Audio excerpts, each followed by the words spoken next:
भक्त्या तु अनन्यया शक्यः अहमेवं विदोर्जुन ज्ञातुं द्रष्टुं च तत्त्वेन प्रवेष्टुं च परन्तप.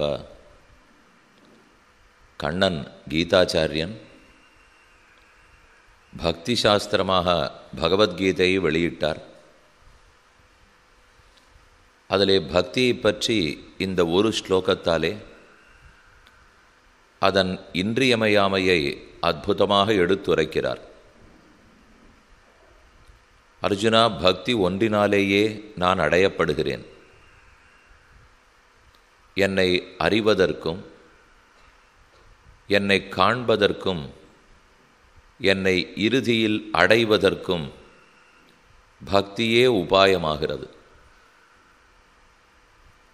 கர்மயோகத்தை விட ஞான யோகத்துக்கு ஏற்றம் என்றும் கர்மயோகம் ஞானயோகம் ஆகியவைகளை அங்கங்களாய் முதல் படிகளாய் கொண்டு பக்தி யோகம் மலரும் என்றும் அந்த பக்தியை இடைவிடாமல் செய்து கொண்டிருப்பவன் முக்தி அடைகிறான், கிருஷ்ண சாயுஜ்யம் பெறுகிறான் என்பதும் பகவத்கீதையின் ஆச்சரியமான நிரூபணம்.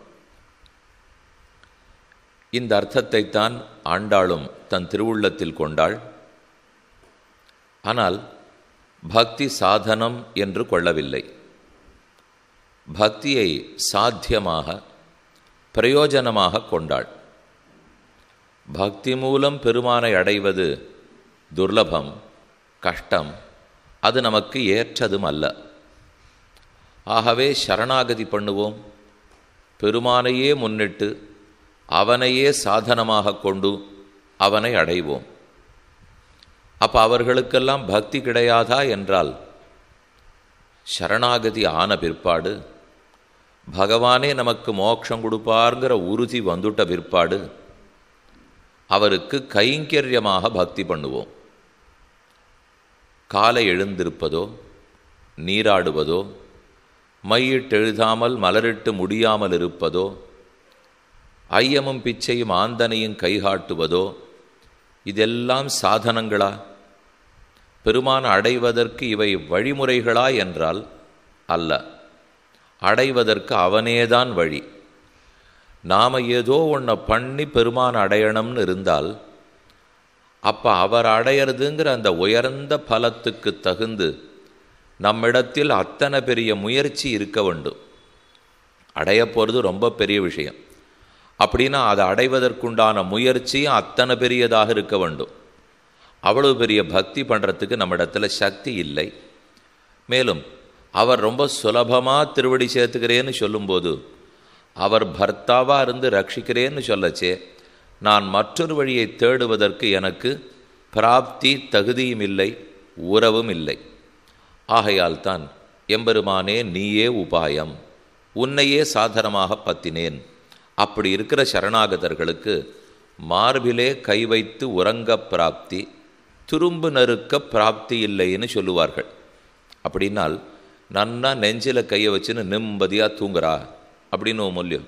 அதை போல சரணாகதர்கள் நிம்மதியாக தூங்கலாம் என்று ஒரு வரி வருது. மார்பிலே நெஞ்சிலே கை வைத்து உறங்க பிராப்தி, துரும்பு நறுக்க பிராப்தி இல்லை. துரும்பு நறுக்கிறதுனால் ஒரு சின்ன விறகெடுத்து வெட்டி சிராத்தூள் எடுத்து கொடுங்கோ, இந்த காரியம் பண்ணுங்கோ, இதை பண்ணால் மோட்சம் கொடுப்பார். பெருமைக்கான சொல்கிறேன். இப்போ இதை பண்ணால் மோட்சம் கொடுப்பார் அப்படின்னு சொன்னால் அது எவ்வளவு சின்ன காரியம். அதுக்கு என்ன சுவாமி, விறக கொண்டேன் பொழந்தேன் கொடுத்தேன் மோட்சம் கொடுக்குறாருனால், மோட்சம் கொடுக்குறாருங்கிறதுக்காக விறக வெட்டணும்னா கூட அதை கூட பண்ணக்கூடாதுங்கிறா. எந்த ஒரு சிறு காரியத்தை செய்தும் பெருமானிடத்தில் அதுக்கு பதிலுக்கு மோட்சம் வேண்டுவது கூடாது. அது வியாபாரமாகி போகிறது. நம்முடைய சேஷத்துவம் பாரதந்திரியம் அப்படிங்கிற தன்மைக்கு சேராது. ஒரு ஜீவாத்மாவுக்குன்னு இருக்கிற தன்மை பகவானையே சார்ந்திருத்தல், அவனுக்கே அடிமையாக இருத்தல், அவன் கையையே எதிர்பார்த்திருத்தல். அப்போ இந்த தன்மைக்கு சேராத போயிடும். ஒரு கணவன் இருக்கிறார், அவர் தான் அனைத்தும் வாங்கி கொடுக்கணும், அவர் தான் குடும்பத்தை பார்த்து கொள்ள வேண்டும், அவர் சர்வ வல்லமை பொருந்திய கணவராகவும் இருக்கார். ஆனால் வேணும்னு அந்த மனைவி இவரிடத்தில் வாங்கிக்கிறத விட மூணாவது வீட்டு கணவன் ஒழுங்காக இருக்காரே, அவரிடத்துல வேணால் நம்ம புடவை வாங்கிக்கலாமா, அவரிடத்துல வேணா சோறு வாங்கி சாப்பிடலாமா அப்படின்னு போவாளா? தன் குழந்தைகளை அவரை வைத்து காப்பாற்றுவாளா? செய்ய மாட்டாள். அதே போல் இந்த கணவனாவது லோகத்தில் ஒரு பிரசக்தியான உண்டு. இவரால் ஒன்றும் குடும்பத்தை பறிக்க முடியலே, சரிவர பாதுகாக்க முடியலே, வேலை இல்லை, பொறுப்பு இல்லை என்று சொல்கிறதுக்கான உண்டு. ஏன்னா வீட்டு பெண்களாக இருந்தால் எப்படியோ கணவன் பாதுகாக்கலைன்னாலும் அவா குடும்பத்தை நடத்தித்தான் ஆக வேண்டியது, அந்த நிர்பந்தமான உண்டு. ஆனால் பெருமானை நம்பி நாம் இருக்கோன்னு சொல்லச்சே அவருக்கு எப்போவானும் என்னால் குடும்பத்தை பார்த்துக்க முடியாதுன்னு சொன்ன நிர்பந்தமான அப்படி அவர் சொன்னதே இல்லையே. மேலே அவருக்கு இல்லாத ரக்ஷகத்துவம் இன்னொருத்தர் இடத்துலையா? அவருக்கு இல்லாத சக்தி மற்றொருத்தர் இடத்துலையா? அப்போ சக்தியும் உள்ளது, ஞானமும் உள்ளது, பிராப்தியும் உள்ளது, பூரணனாக இருக்கார், நிறைந்தவராக இருக்கார், அனைத்து ஞானமும் கொண்டவராக இருக்கார், அனைத்து வல்லமை படைத்தவராக இருக்கார், எனக்கு கணவனாகவும் இருக்கார். சம்பந்தமும் ரொம்ப முக்கியம் இல்லையோ? நல்ல பெரிய சக்திமானாக இருக்கலாம், ஆனால் குழந்தைகளுக்கு என்ன சொல்லிக் கொடுக்குறோம்? வாசலில் உட்காண்டிருக்கிறச்சே என்ன நல்ல இனிப்பு பண்டத்தை எப்பேற்பட்டவா கொண்டு கொடுத்தாலும் வாங்கிக்காதே, நமக்கு சம்பந்தம் இருக்கிற வாழ்கிட்ட மட்டும் வாங்கிக்கோ, இல்லைன்னா தெரியாத வாழ்கிட்ட பேசாதே. நம்ம ரயில் வண்டியில் போகிறச்சவே அதானே சொல்லித்தரா. அதனால் நமக்கே உள்ளூர ஒரு எண்ணம் உண்டு, ஒருத்தருக்கு என்ன சக்தி இருந்தாலும் எனக்கும் அவருக்கு என்ன சுவாமி சம்பந்தம்? சம்பந்தம் இருந்தால் தானே பண்ணணும். சக்தி இருக்கிறவாள்லாம் பண்ணுறேன்னாள்னா நாளைக்கு ஏமாற்றிட்டாள்னா அதனால் நமக்கு உள்ளூர பயம் இருக்கும். அந்த கவலையும் பெருமாள்கிட்ட இல்லை. எல்லாரோடையும் சம்பந்தம் இருக்குது, எல்லாரையும் காப்பாற்றுறதுக்கு உண்டான சக்தியும் இருக்குது, யாராருக்கு என்னென்ன துன்பங்கள்ங்கிறத தெரிஞ்சுக்கிறதுக்கு உண்டான ஞானமும் இருக்குது. அப்போ இத்தனையும் இருக்கும்போது அவர் கையை தான் எதிர்பார்த்துருக்கணுமே தவிர பிரத்தியார் கையையும் எதிர்பார்க்க முடியாது, நம்ம கையை எதிர்பார்த்து லாபமும் இல்லை. ஏன்னா நாமே நம்ம ரட்சிச்சுக்கலாம்னா இத்தனை ஜென்மத்தில் ரட்சிச்சுன்னு இருப்போமோ இல்லையோ? இது வரைக்கும் பண்ணலையே. அதிலிருந்தே நமக்கு நாம் யோக்கியதை இல்லைன்னு தெரிஞ்சது. அப்போ அவனைத்தான் எதிர்பார்க்க போகிறோம்.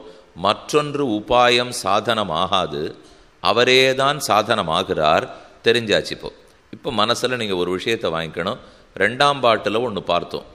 நாட்காலே நீராடுவோம், ஐயமும் பிச்சையும் ஆந்தனையும் கைகாட்டுவோம், பகவன் நாமங்களை பாடுவோம், இதெல்லாம் செய்வோம். மையிட்டு எழுதோம், மலரிட்டு நாமுடியோம், செய்யாதன செய்யோம், தீக்குறளை சென்றோதோம், இதெல்லாம் செய்ய மாட்டோம் என்று ஆண்டாள் கூறினாள். இப்போ இதெல்லாம் மோட்சம் போகிறதுக்கு வழிமுறைகளான்னு சொன்னால் இல்லை இல்லை. எந்த ஒரு சின்ன காரியத்தை பண்ணையும் மோட்சம் கொடுன்னு கேட்க போகிறதில்லை. அவரே தான் எனக்கு உபாயம்னு சொன்னேன், தரேன்னு சொல்லிட்டார். அப்போ இதெல்லாம் எதுக்காக பண்ணிட்டு இருக்கேன்னால் தரேன்னு சொன்னவருக்கு கைங்கரியம் பண்ண வேண்டாமா? அதுக்காகத்தான் இது இத்தனையும் பண்ணிட்டு இருக்கேன்.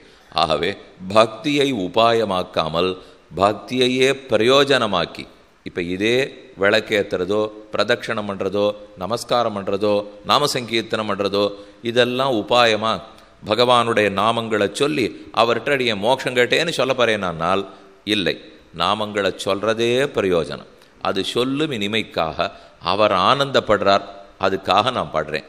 நான் மோட்சம் போகிறது பயன், அது முதல் படி, நல்ல படி தான், அது ஒன்றும் குறவில்லை. இப்போ நான் மோட்சம் போகிறது பயன் அப்படிங்கிறத விட உயர்ந்த படி என்ன தெரியுமோ? பெருமானுடைய முகம் மலர்ந்து அவர் ஆனந்தமாக நான் செய்யறதை பார்த்து சிரிப்பது பலன் அப்படின்னு நான் எடுத்துன்னா அது ரொம்ப உயர்ந்த படி. அப்போ அந்த படியில் இருந்தால் மோட்சம் கிடைக்குமா கிடைக்காதான்னா? அவரே சிரிச்சு விட்டார், அப்புறம் மோட்சம் ஒரு சமாச்சாரமா? அவர் சிரித்ததுனால தான் இது கிடைக்கவே போகிறது. அதனால் மோட்சங்கிறத விட இன்னும் உயர்ந்த பலன் பகவானே பிரயோஜனம். பெருமானுடைய திருமுக மண்டல மலர்த்தி, அந்த மலர்த்தி இருந்ததுன்னா தான் பக்தியே சித்திக்கும். அதனால் பக்தியை சாதனமாக கொள்ளவுமாம், பக்தியை பிரயோஜனமாக கொள்ளவுமாம், பெருமானையே உபாயமாக கொண்டு அதனால் பக்தியை பிரயோஜனமாக கொள்றதுங்கிறது மிகச்சிறந்த படி. இந்த படியில்தான் ஆண்டாளும் நிற்கிறாள், இந்த படியில்தான் ஆழ்வார்கள் அத்தனை பேரும் நிற்கிறார்கள். அந்த படியில் இருக்கும்போது 3 தசைகள் வரும்னு சொல்கிறார்கள். இப்போ இந்த ஸ்லோகத்தை சொன்னேன்னு இல்லையோ? பக்தியாது அனன்யா சக்கியா அகமேவம் விதோர்ஜுன ஞாத்தும் திரஷ்டுஞ்ச தத்துவேன பிரவேஷ்டும். என்னை அறிவதற்கும், என்னை காண்பதற்கும், என்னை அடைவதற்கும் 3த்துக்கும் பக்தி தான் வழி. நீ பக்தி பண்ணிகிட்டே இருந்தியானா தான் மேலே மேலே என்னை தெரிஞ்சிக்க முடியும். ஏன் பக்தியால் தான் பெருமாளை தெரிஞ்சுக்கணுமானால் அவரை மேலே மேலே தெரிஞ்சுக்கிறதுக்கு நம்மக்கிட்ட சில தடங்கல்கள்லாம் உள்ளன. அனாதிகால பாப்பங்கள் இத்தனை காலமாக சேர்த்து சேர்த்து வச்சுருக்கோம். அது நல்ல விஷயத்தை தெரிஞ்சுக்க ஒட்டாமல் தடுக்கும். அந்த தடுப்பை நீக்கணும். இப்போ ஒரு இடத்துல ஜலத்தை சேமித்து வச்சுருக்கா, தேக்கி இருக்குது, தடுப்பு சோறு வச்சுருக்கா, அந்த கதவை தூக்கினா தானே ஜலம் ஓடி வரும், இல்லைன்னா அது வரைக்கும் பின்னாடி தானே நிற்கும். நமக்கு நிறைய பெருமானை பற்றி தெரிஞ்சுக்கணும்னு இருக்குது. ஆனால் தடுப்பு சுவராட்டம் அனாதிகால பாபங்கள்.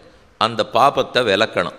விலக்குவதற்கு என்ன வழியினால் பக்தி பண்ண, அதாவது பிரதட்சணம் செய்தல், நமஸ்காரம் செய்தல், நாம சங்கீர்த்தனை செய்தல், தீர்த்த யாத்திரை போதல், புனித இடங்களில் நீராடுதல், யாகம் யஜ்ஞம் ஹோமம் சந்தியாவந்தனாதி கர்மங்கள், நித்திய அனுஷ்டானம், தானம் தர்மம், குளம் வெட்டுதல், கிணறு வெட்டுதல், கோயில் கட்டுதல், எத்தனை இது இத்தனையும் பண்ண மெதுவாக அந்த பாப்பங்கள் விலகிறது.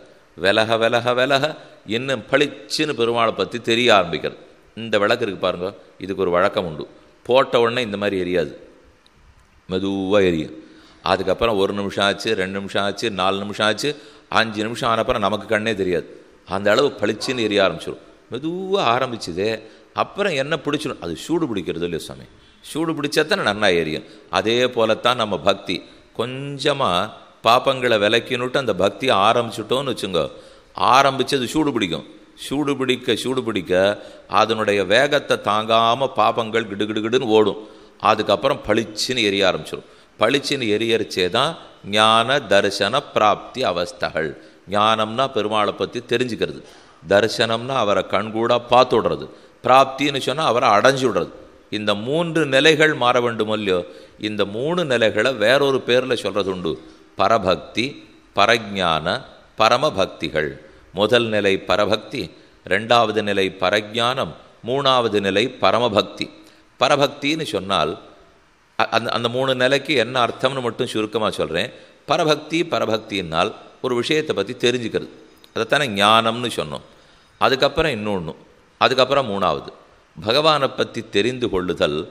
இன்னென்னது லோகத்தில் நம்ம கிடைச்சதுனால் ரொம்ப திருப்தி, இன்னென்னது கிடைக்கலன்னால் அதிருப்தி அப்படின்னு ஒரு வழக்கம் வச்சுருக்கோம் இல்லையோ.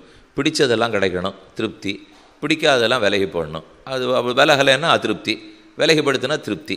அப்போ இஷ்டம் அனிஷ்டம், சேர்க்கை பிரிவு என்று உலகத்தில் பிரித்து வச்சுருக்கோம். இதே போல் பெருமானோடே கூடினால் ஆனந்தம், பெருமானை விட்டு பிரிந்தால் துக்கம். இந்த அறிவு முதல்ல ஏற்படுறது பாருங்க, இதைத்தான் ஞான தசைன்னு சொல்லுவா. இதைத்தான் பரபக்தி தசைன்னு சொல்கிறோம். சம்ஸ்லேஷித்தால், அவனோட கூடினால் இன்பம், அவனை விட்டு பிரிந்தால் துன்பம். இந்த நிலை பெரிய நிலை. இப்போ இது ஒன்றும் சின்ன விஷயம், முதல் படி பக்தின்னு நினச்சிடக்கூடாது. ஏன்னா உலக இன்பத்தோடு தான் நம்ம இத்தனை நாள் வாழ்ந்திருக்கோம். அது மாதிரி கண்ணனோட சேர்ந்தா இன்பம், கண்ணனை விட்டு பிரிந்தா துன்பம்.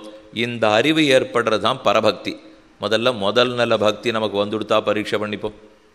மற்ற விஷயத்தை பற்றி கவலைப்படாமல், அது உணவாக இருக்கட்டும், உடையாக இருக்கட்டும், தூக்கமாக இருக்கட்டும், குழந்தை குட்டிகளாக இருக்கட்டும், குடும்பமாக இருக்கட்டும், பணங்காசாக இருக்கட்டும், அத்தோடு சேர்ந்தா இன்பம், அதை பிரிந்தா துன்பம்னு இருக்கும்.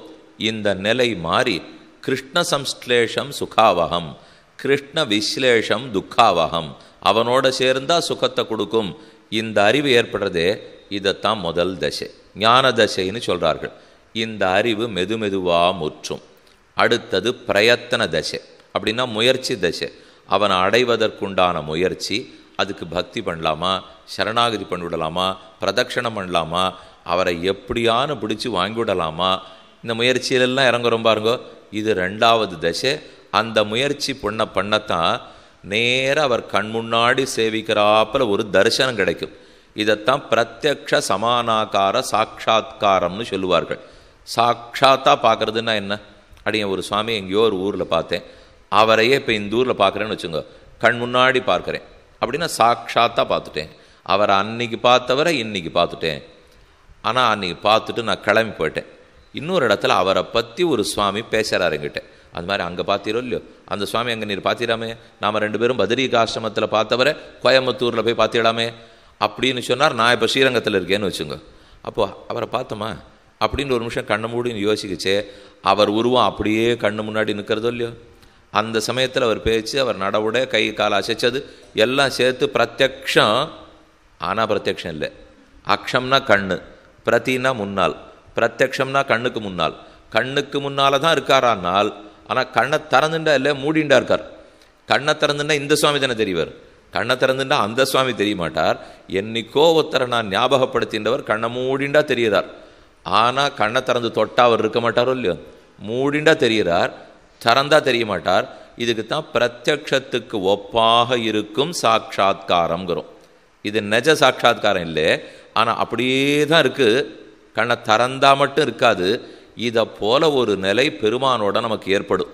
பக்தி வளர வளர அவரையே பிரார்த்திக்க பிரார்த்திக்க கண்ணை மூடிட்டு இருந்தோம்னால் கண் முன்னாடி அப்படி அவர் நின்னா எப்படி இருக்குமோ அதே போல சங்க சக்கரத்தோட கிரீட மகுட கூடாவதம்ச ஹார கிரைவேயக மகர குண்டல முக்தாதாம காபரல்ப காஞ்சி குண நூபுராதி எல்லா ஆபரணங்களையும் சாத்தி கொண்டு பாதகமலம் நல்லாடை உந்தி தேட்டரு முதரபந்தம் திருமார்பு கண்டம் செவ்வாய் வாட்டமில் கண்கள் மேனி முனியேறி தனி புகுந்து பாட்டினால் கண்டு வாழும்னு சொல்கிறோமே, அதை போல எப்படி அமல்நாதிபிரான் திருப்பாணாழ்வார் பாடினாரோ அதை போலவே ஒரு உருவம் கண் முன்னாடி.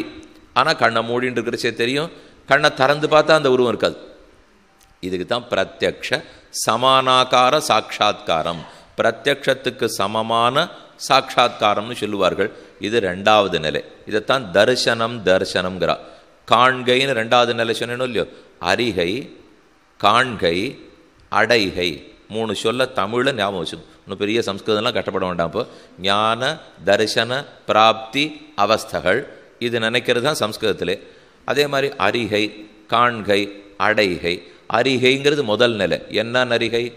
அவனோட சேர்ந்தா சுகம் பிரிஞ்சா துக்கம் அப்படின்னு அரிகை முதல் நிலை. இல்லையா சுவாமி, எனக்கு இது புஸ்தகம்னு தெரியும், இது கண்ணாடின்னு தெரியும், இது மாலேன்னு தெரியும், எத்தனை விஷயத்தை அறிஞ்சுட்டு இருக்கேன் பாரும்னா, இது எல்லாத்தையும் அரிகைன்னு முன்னோர்கள் ஒத்துக்க மாட்டேங்கிறா. அவனோட சேர்ந்தா சுகம் பிரிந்தா துக்கம். இதை எப்போ நீ தெரிஞ்சுக்கிறையோ அப்போ தான் ஞான தசையை அடைஞ்சிருக்கேன்னு அர்த்தம். அதுக்கடுத்த தசை முயற்சி எடுத்து அப்படியே கண்முன்னால் நிற்கிறாப்புல உருவ வெளிப்பாடு. தமிழ் எதுக்கு உருவ வெளிப்பாடுன்னு பேர். அதை போல் அப்படியே தெரியறது. அப்போ இவன் மனசில் நினச்சிக்கிறான், இப்படி கண் முன்னாடி இல்லாமல் கண்ணுக்குள்ளே நிற்கிறதே இவ்வளவு ஆனந்தமான அனுபவமாக நமக்கு இருக்கே, இது நிஜமாவே அவர் முன்னாடி நின்று அவரை நான் தழுவி நூட்டா எப்படி இருக்கும் அப்படின்னு இவன் மனசுக்கு தோன்றது. ஒன்றும் இல்லை, இன்னும் அடுத்த நிலைங்கிறார் அவர். இதே மாதிரி நீ தொடர்ந்துட்டே வா, அதற்கு அடுத்த நிலை உனக்கு ஏற்பட்டுடும். அந்த நிலைக்கு பேர் என்ன? அடைதல். அடைஞ்சுட்டோம், அவர் அணைச்சிட்டாச்சுன்னா அப்புறம் வேற என்ன பண்ண போகிறோம்? அங்கே வைகுந்தத்துக்கு போய் அணைச்சிக்க தான் போகிறோம். அங்கே போயும் திருவடிகளை தொட்டு கைங்கேருந்து பண்ண போகிறோம். ஆக அரியதரசை அறிதல் காண்கை அடைதல். மூன்றாவது அடைதல் பிரத்யக்ஷமான அடையிறது, பெருமானை தழுவுவது, ஆனந்த அனுபவத்தில் பிரம்மானுபவத்தில் திளைப்பது. இந்த மூன்றுமே எதனால் சாத்தியமாகும்? ஒரே வழி இதனால தான், பக்தியால தான். பக்தியாது அனன்யா சக்கியா அகமேவம் விதோர்ஜுன ஞாத்தும் திரஷ்டுஞ்ச தத்வேன பிரவேஷ்டுஞ்ச பரந்தப. அறிவதற்கும் ஞாத்தும் திரஷ்டும் காண்கைக்கும் பிரவேஷ்டும் அடைகைக்கும் இந்த மூணுத்துக்கும் பக்தி தான் வழி. இது பரபக்தி, பரஜானம், பரமபக்தி. இந்த மூன்றையுமே பிரயோஜனமாக, இந்த மூணையுமே கைங்கரியமாக ராமானுஜர் திருவரங்கநாதனிடத்திலே பிரார்த்திக்கிறார் தம் கத்தியத்திரயத்தாலே. பங்குனி மாதம் உத்தர நட்சத்திரத்தன்னைக்கு சுவாமி ராமானுஜர் சரணாகதி அனுஷ்டித்தார். அப்போ முதல்ல பெரிய பிராட்டியார் ஸ்ரீரங்கநாச்சியாரிடத்தில் சரணாகதி. அவள் ஏற்றுக்கொண்டு, கவலை வேண்டாம், நம்பெருமாளை பற்றலாம், நீர் கேட்டதை கொடுப்பார், நான் கொடுக்கறத கொடுத்துட்டேன் அப்படின்னு உபாய நிஷ்டையை அனுகிரகித்தாள். அடுத்தது நம்பெருமாளிடத்தில் சரணாகதி பண்ணினார். அப்போ பெருமான் நமக்கு என்ன வேணும்னு கேட்கிறார். சுவாமி பிரார்த்திக்கிறார், பரபக்தி பரஜான பரமபக்தேக ஸ்வபாவம் மாம் குருஷ்வ. என்னை தேவரீர் இப்படி ஆக்க வேண்டும், பரபக்தி உடையவனாய் பரஜானமுடையவனாய் பரமபக்தி உடையவனாய் ஆக்க வேண்டும் என்ற அதுக்கு அர்த்தம் என்ன? இப்போ அரிகை உடையவனாய் காண்கை உடையவனாய் அடைதலை உடையவனாய் அடியேனை ஆக்கி கொடுக்க வேணும் என்று ராமானுஜர் பிரார்த்திக்கிறார். அஸ்துதே, அப்படியே உமக்கு ஆகட்டும், அப்படியே நடக்கட்டும் என்று சுவாமிக்கு நம்பெருமாள் பதில் சொல்லிட்டார். அப்போ இந்த இடத்த நீங்கள் யோசித்து பார்த்தால், இந்த பரபக்தி பரஜான பரமபக்தி எங்கேருந்து தெரிஞ்சுக்கணும்? கீதையிலேருந்து தெரிஞ்சுக்கலாம். அதோடு அல்ல, 3 ஆழ்வார்கள், முதலாழ்வார்கள்னு திருநாமம். இவ்வாழ்வார்கள் தான் இந்த 3 தசைகளையும் உரைத்தார்கள். முதல் ஆழ்வார் பொய்கை ஆழ்வார் பரபக்திங்கிற தசையில் நின்னார். 2வது ஆழ்வார் பூதத்தாழ்வார் பரஜானம்ங்கிற தசையில் நின்னார். 3வது ஆழ்வார் பேயாழ்வார் பரமபக்திங்கிற தசையில் நின்னார். பொய்கை பூதம் பேய் ஐப்பசியிலோணம் அவிட்டம் சதயமிவை ஒப்பிலவானால்கள் உலகத்தீர் எப்புவியும் பேசுபுகழ் பொய்கையார் பூதத்தார் பேயாழ்வார் 3 பேர் அவதரித்தார்கள். தேசுடனே தோன்னு சிறப்பால் அவர்களுக்கு எவ்வளவு தேஜஸ், தேஜஸோட இந்த 3 பேர் பிறந்தார்கள். ஆரவர் ஐப்பசி மாசம் திருவோண நட்சத்திரம், அவிட்ட நட்சத்திரம், சதய நட்சத்திரம், அடுத்தடுத்து இருக்கிற 3 நாட்கள். இதில் பொய்கையாழ்வார் அவதரித்தார் காஞ்சிபுரத்தே, பூதத்தாழ்வார் அவதரித்தார் திருக்கடன் மல்லையில், பேயாழ்வார் அவதரித்தார் சென்னைக்குள் மயிலாப்பூரில்.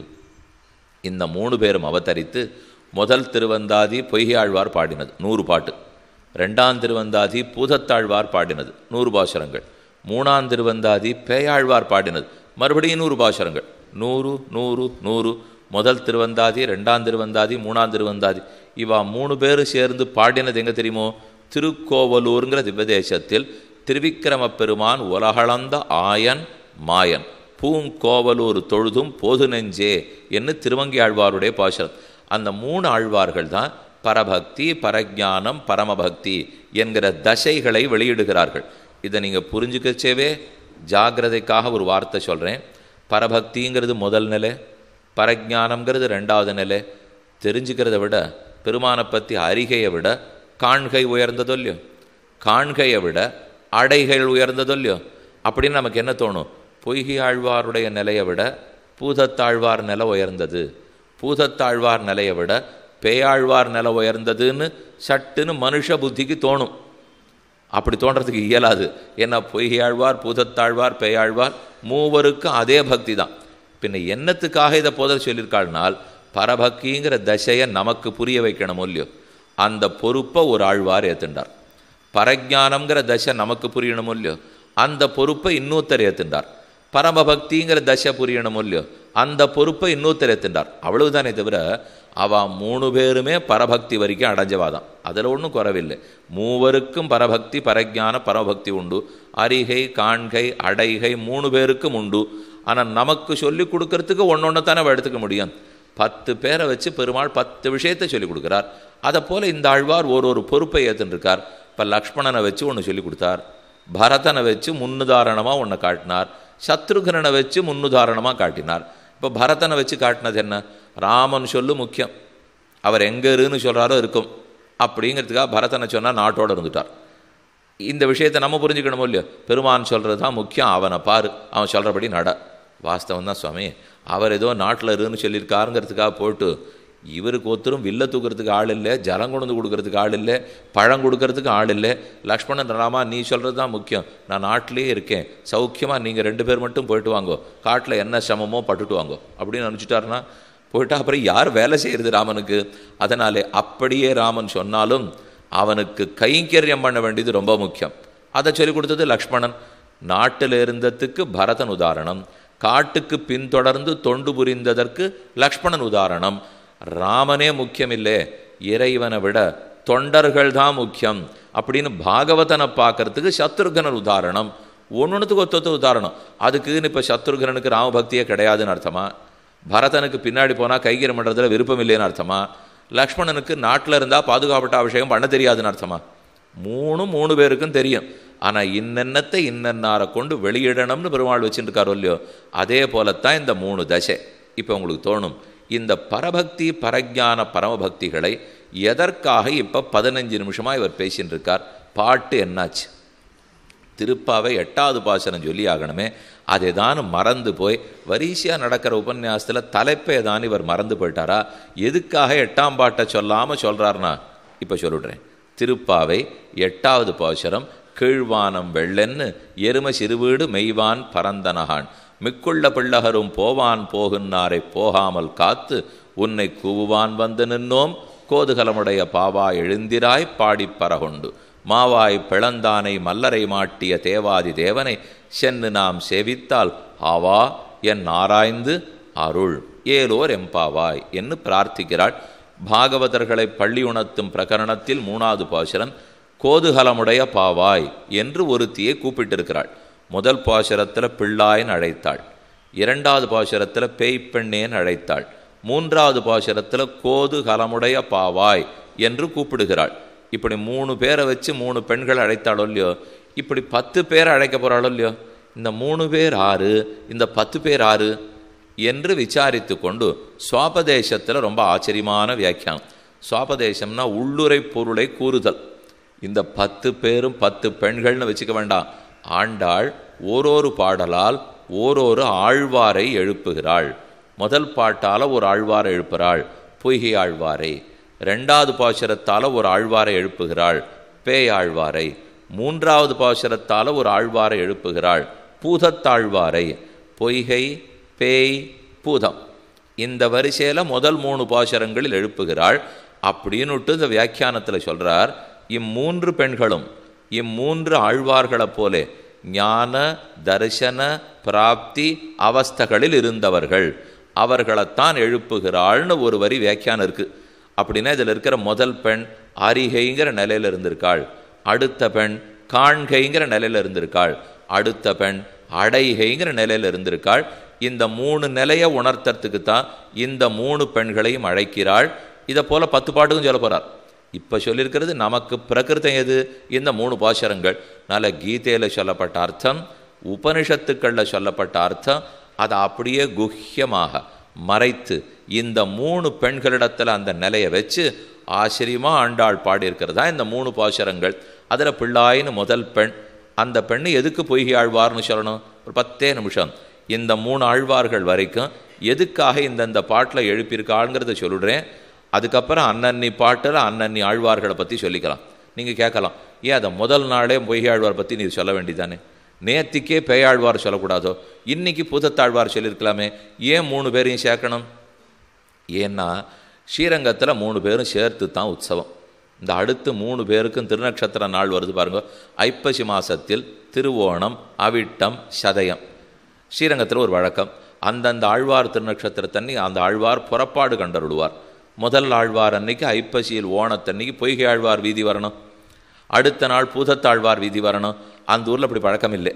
3 ஆழ்வார்கள்னால் பேயாழ்வார் சாத்துமுறை அன்னைக்கு 3வது ஆழ்வார் இல்லையோ, பேயாழ்வாருடைய சாற்றுமுறை அன்னைக்கு தான் 3 பேருமே திருவரங்கநாதனிடத்தில் போய் அவனிடத்தில் வேண்டிய மரியாதைகளை பெற்று 3வருக்குமா சேர்ந்து தான் புறப்பாடு. ஏன்னா அவளுக்கு முதலாழ்வார்கள்னு பேர் தனித்து வைக்கிறதில்லை. அவா அவதார ஸ்தலத்தில் தனித்தனியாக கொண்டாட்டம் நடக்கும். ஆனால் ஸ்ரீரங்கத்தில் பார்த்தீங்கன்னா 3 பேருக்கு சேர்த்து 3வது ஆழ்வார் அன்னைக்கு தான் கொண்டாட்டம். சரி, அந்த வழியையே வச்சுப்போம் அப்படிங்கிறதுக்காகத்தான் அடியேன்னு இப்போ 3வது ஆழ்வாரோட சேர்த்துட்டேன். பொய்கை ஆழ்வார், பூதத்தாழ்வார், பேயாழ்வார், இன்றைக்கி தானே 3வது பாசுரம். அதனால் சரி 3 பேரையும் சேர்த்தே பார்த்துப்போம். ஏன் முதல் பாசுரத்தை பொய்கை ஆழ்வார்னு சொல்ல வேண்டும்? ரொம்ப சுலபமான அர்த்தம். பிள்ளாயின்னு கூப்பிடுறா, அர்த்தம் என்ன பார்த்தோம்? இப்போ தான் பகவத் அனுபவத்துக்கு புதியவள், இது வரைக்கும் பெருமாளை நன்னா அனுபவிச்சிருக்கா, பாகவதர்களை பற்றி தெரியலை.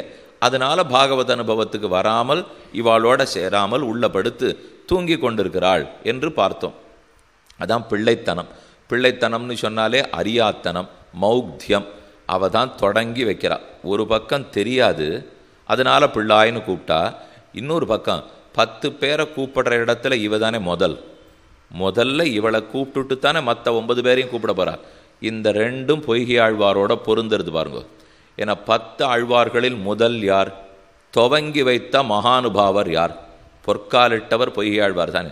அவர் தன் திருவடியை வைக்கவே தான் அடுத்து பூதத்தாழ்வார், பேயாழ்வார், திருமிழிசை ஆழ்வார், நம்மாழ்வார், இவா எல்லாருடைய அவதாரமே. அவர் பிறக்காமல் இருந்திருந்தா அதுக்குன்னு ஒரு நல்ல மங்களமான தொடக்கம் வேணும் இல்லையோ. சில பேர் நம்ம வீட்டுக்கு வந்தால் மேலே மேலே மேலே நன்மையாக பொங்கும். சில பேர் வந்தால் ஏன் வந்தா அப்படின்னு கேட்க தோணும். அப்படி இல்லையே, பொய்கை ஆழ்வார் அவதரித்தார், மேலே மேலே மேலே எத்தனை நன்மை நடந்தது. அதே போல் இந்த 6ஆம் பாட்டு பெண்ணை கூப்பிடவே தான் 7, 8, 9, 10, 11, 12, 15 இத்தனை பேரையும் ஆண்டாள் எழுப்ப முடிஞ்சதுன்னா யாராலே? இந்த பிள்ளாயை எழுப்பினபடியால் தான். போய் நின்ன நேரம் நல்ல நேரம், இந்த பொண்ணு வீட்டு வாசல்ல இவ எழுந்திருந்து தான் அடுத்தடுத்து எல்லாரும் வந்திருக்கார்கள். அதனாலே முதல்ல தொடங்கி வச்சவள், பகவத் அனுபவத்துக்கு முற்பட்டவள், பகவத் அனுபவத்துக்கு தேசிகைன்னு சொன்னால் ஆச்சாரியன், முதல்ல அழைச்சின்னு போகிறவர்னு அர்த்தம். மார்க்கம் திசதீதி தேசிகா. ஒருத்தரை தேசிகன் ஏன் சொல்கிறோம்? மார்க்கத்தை காட்டுகிறார், சன்மார்க்கம் இதுதான் அப்படின்னு முதல்ல வழி போட்டு காட்டணுமோ இல்லையோ, அதை பொய்கையாழ்வார் பண்ணார். அதை இந்த பிள்ளாய்ங்கிற பெண்ணு தான் பண்ணியிருக்கா. அதனால் இவளை கூப்பிடுகிறாள். இது முதல் அர்த்தம் சொல்லிவிட்டார். பொருத்தம் இருக்கணும் இல்லையோ, பிள்ளாய்ங்கிறதுக்கும் பொய்கை ஆழ்வாருக்கு என்ன பொருத்தம்னால், ஒரு பொருத்தம் தொடங்கி வச்சவருங்கிற பொருத்தம். ரெண்டாவது பொருத்தம், இவா ரெண்டு பேருக்குமே தெரியாதுங்கிறா. பிள்ளைத்தனம்னா தெரியாதனம் தானே. பாகவத அனுபவம் இவாளுக்கு தெரியல. அதே போல் அவர் சொல்லுகிறார், பொய்கை ஆழ்வார் தன் பாசுரத்தில் ஒன்று மதனை உணரேன் நான். இது அவரே சொல்லியிருக்கார் முதல் திருவந்தாதி பாசுரத்தில். எனக்கு என்ன தெரியும், என்று கடல் கடைந்தது, என்று பொற்கையில் நீரேற்றது. அன்று கடல் கடைந்தாராம், அன்று வாமனனா தன்னுடைய கையில் தீர்த்தம் பெற்றாராம். கடல் கடைந்தது என்று பொற்கடலை நீரேற்றது, பொற்கையில் நீரேற்றது என்று ஒன்று மதனை உணரேன் நான். இது எதுவுமே அடியனுக்கு தெரியாது. உணரேன்னு சொன்னாரோ இல்லையோ, பிள்ளாயின்னு கூப்பிட்டுட்டா. ஏன்னா உணராத தன்மை தானே பிள்ளைத்தனம். அப்போ பிள்ளைத்தனம்னாலே தெரியாத்தனம். தெரியாத்தனம்ங்கிறத பொய்கை ஆழ்வாரே பாசுரத்தில் சொல்லுகிறார். ஆகவே பிள்ளாய் என்று இவளையே கூப்பிடுகிறாள். அது மட்டும் இல்லை, பேய்முலை நஞ்சுண்டு கள்ளச்சகடம் கலக்கழிய காலோச்சி வெள்ளத்தரவில் துயிலமர்ந்த வித்தினைன்னு 3 விஷயம் அடுத்தடுத்து இந்த பெண்ணோட பாசுரத்தில் வருதோ இல்லையோ. அதே போல பொய்கை ஆழ்வார் பாசுரத்திலையும் பார்த்தால் பேய்முலை நஞ்சூணாக உண்டான். அவரே சாதிக்கிறார், பேய்முலையை அதிலிருந்த நஞ்சை ஊனாக உண்டான். ஒரு பாட்டு, ஓரடியும் ஷாடுதைத்த ஒன்மலர் சேவடியும் ஈரடியும் காணலாம் மடநெஞ்சே. இன்னும் மற்றொரு பாசுரம், ஓரடியும் ஷாடுதைத்த ஒன்மலர் சேவடியும், உலகத்தை தாவி அளந்த திருவடியும் சேவிச்சுக்கலாம். அதே சகடாசுரனை ஓங்கி உதச்சடிச்சாரே அந்த திருவடியும் சேவித்து கொள்ளலாம். 2 திருவடியும் சேவிக்கலாம் நெஞ்சேவா அப்படின்னு பொய்கை ஆழ்வார் தன்னுடைய நெஞ்சை கூப்பிடுறார். அங்கே ஓரடியும் ஷாடுதைத்த சகடாசுரனை உதைத்த அடின்னு இருக்கோ இல்லையோ, கள்ளச்சகடம் கலக்கழிய காலோச்சி என்று இங்கு இருக்கிறதோ இல்லையோ. அதுக்கப்புறம் 3வது விஷயம், கள்ளச்சகடம் கலக்கழிய காலோச்சி வெள்ளத்தரவில் துயிலமர்ந்த வித்தினை. திருப்பார்கடலில் சயனிச்சுருக்காருன்னு ஆண்டாள் பாசுரன். ஆனால் பொய்கை ஆழ்வார் சாதிக்கிறார், வெள்ளத்தின் உள்ளானும் வேங்கடத்து மேயானும் உள்ளத்தின் உள்ளான் என்று ஓர். உள்ளமே ஒன்று தெரிஞ்சுக்கோ, வெள்ளத்திலே வெள்ளத்தொரு பாம்பை மெத்தையாக விரித்து அதன் மேல் கள்ளநித்திரை கொள்ளும் சுவாமி அந்த பெருமாள் திருப்பார்கடல் வாசுதேவன். அவர் எங்கேயோ இருக்கார் நினச்சிக்காதே, வேங்கடத்து மேயான், வெள்ளத்தின் உள்ளான் வேங்கடத்து மேயான். திருவேங்கடத்தளவு நான் எங்கே போகிறேன் ஆழ்வீர், நீர் ஏதோ பார்க்கடலை கைகாமிச்சீர், எங்கே இருக்குன்னு எங்களுக்கு திசை கூட தெரியாது. சரி, கிட்டக்க திருவேங்கடத்தை சொன்னீர், இடம் தெரியும், ஆனால் யார் சேவிக்க விடுறாங்கிறீர். உம்ம காலத்தில் விட்டுருப்பாளோ என்னமோ, நம்ம காலத்தில் அதெல்லாம் நடக்கலை. அந்த காலத்தில் ஆளறவமே இல்லை. இன்றைக்கி நாங்கள் போனால் சேவிக்க முடியுமா? ஆழ்வார் மாற்றின்னு விட்டார், உள்ளத்தின் உள்ளான் என்று ஓர். இதுக்கு எதுக்கு அங்கே அங்கேன்னு தேடுற? இப்போ அந்த வெள்ளத்தின் உள்ளான் தான் வேங்கடத்து மேயான், வேங்கடத்து மேயான் தான் உன் உள்ளத்தில் உள்ளான் என்று 3 சேர்க்கிறார். அந்த பாட்டு அப்படியே இந்த பாட்டில் எப்படி சேர்ந்துருக்கு பாருங்க.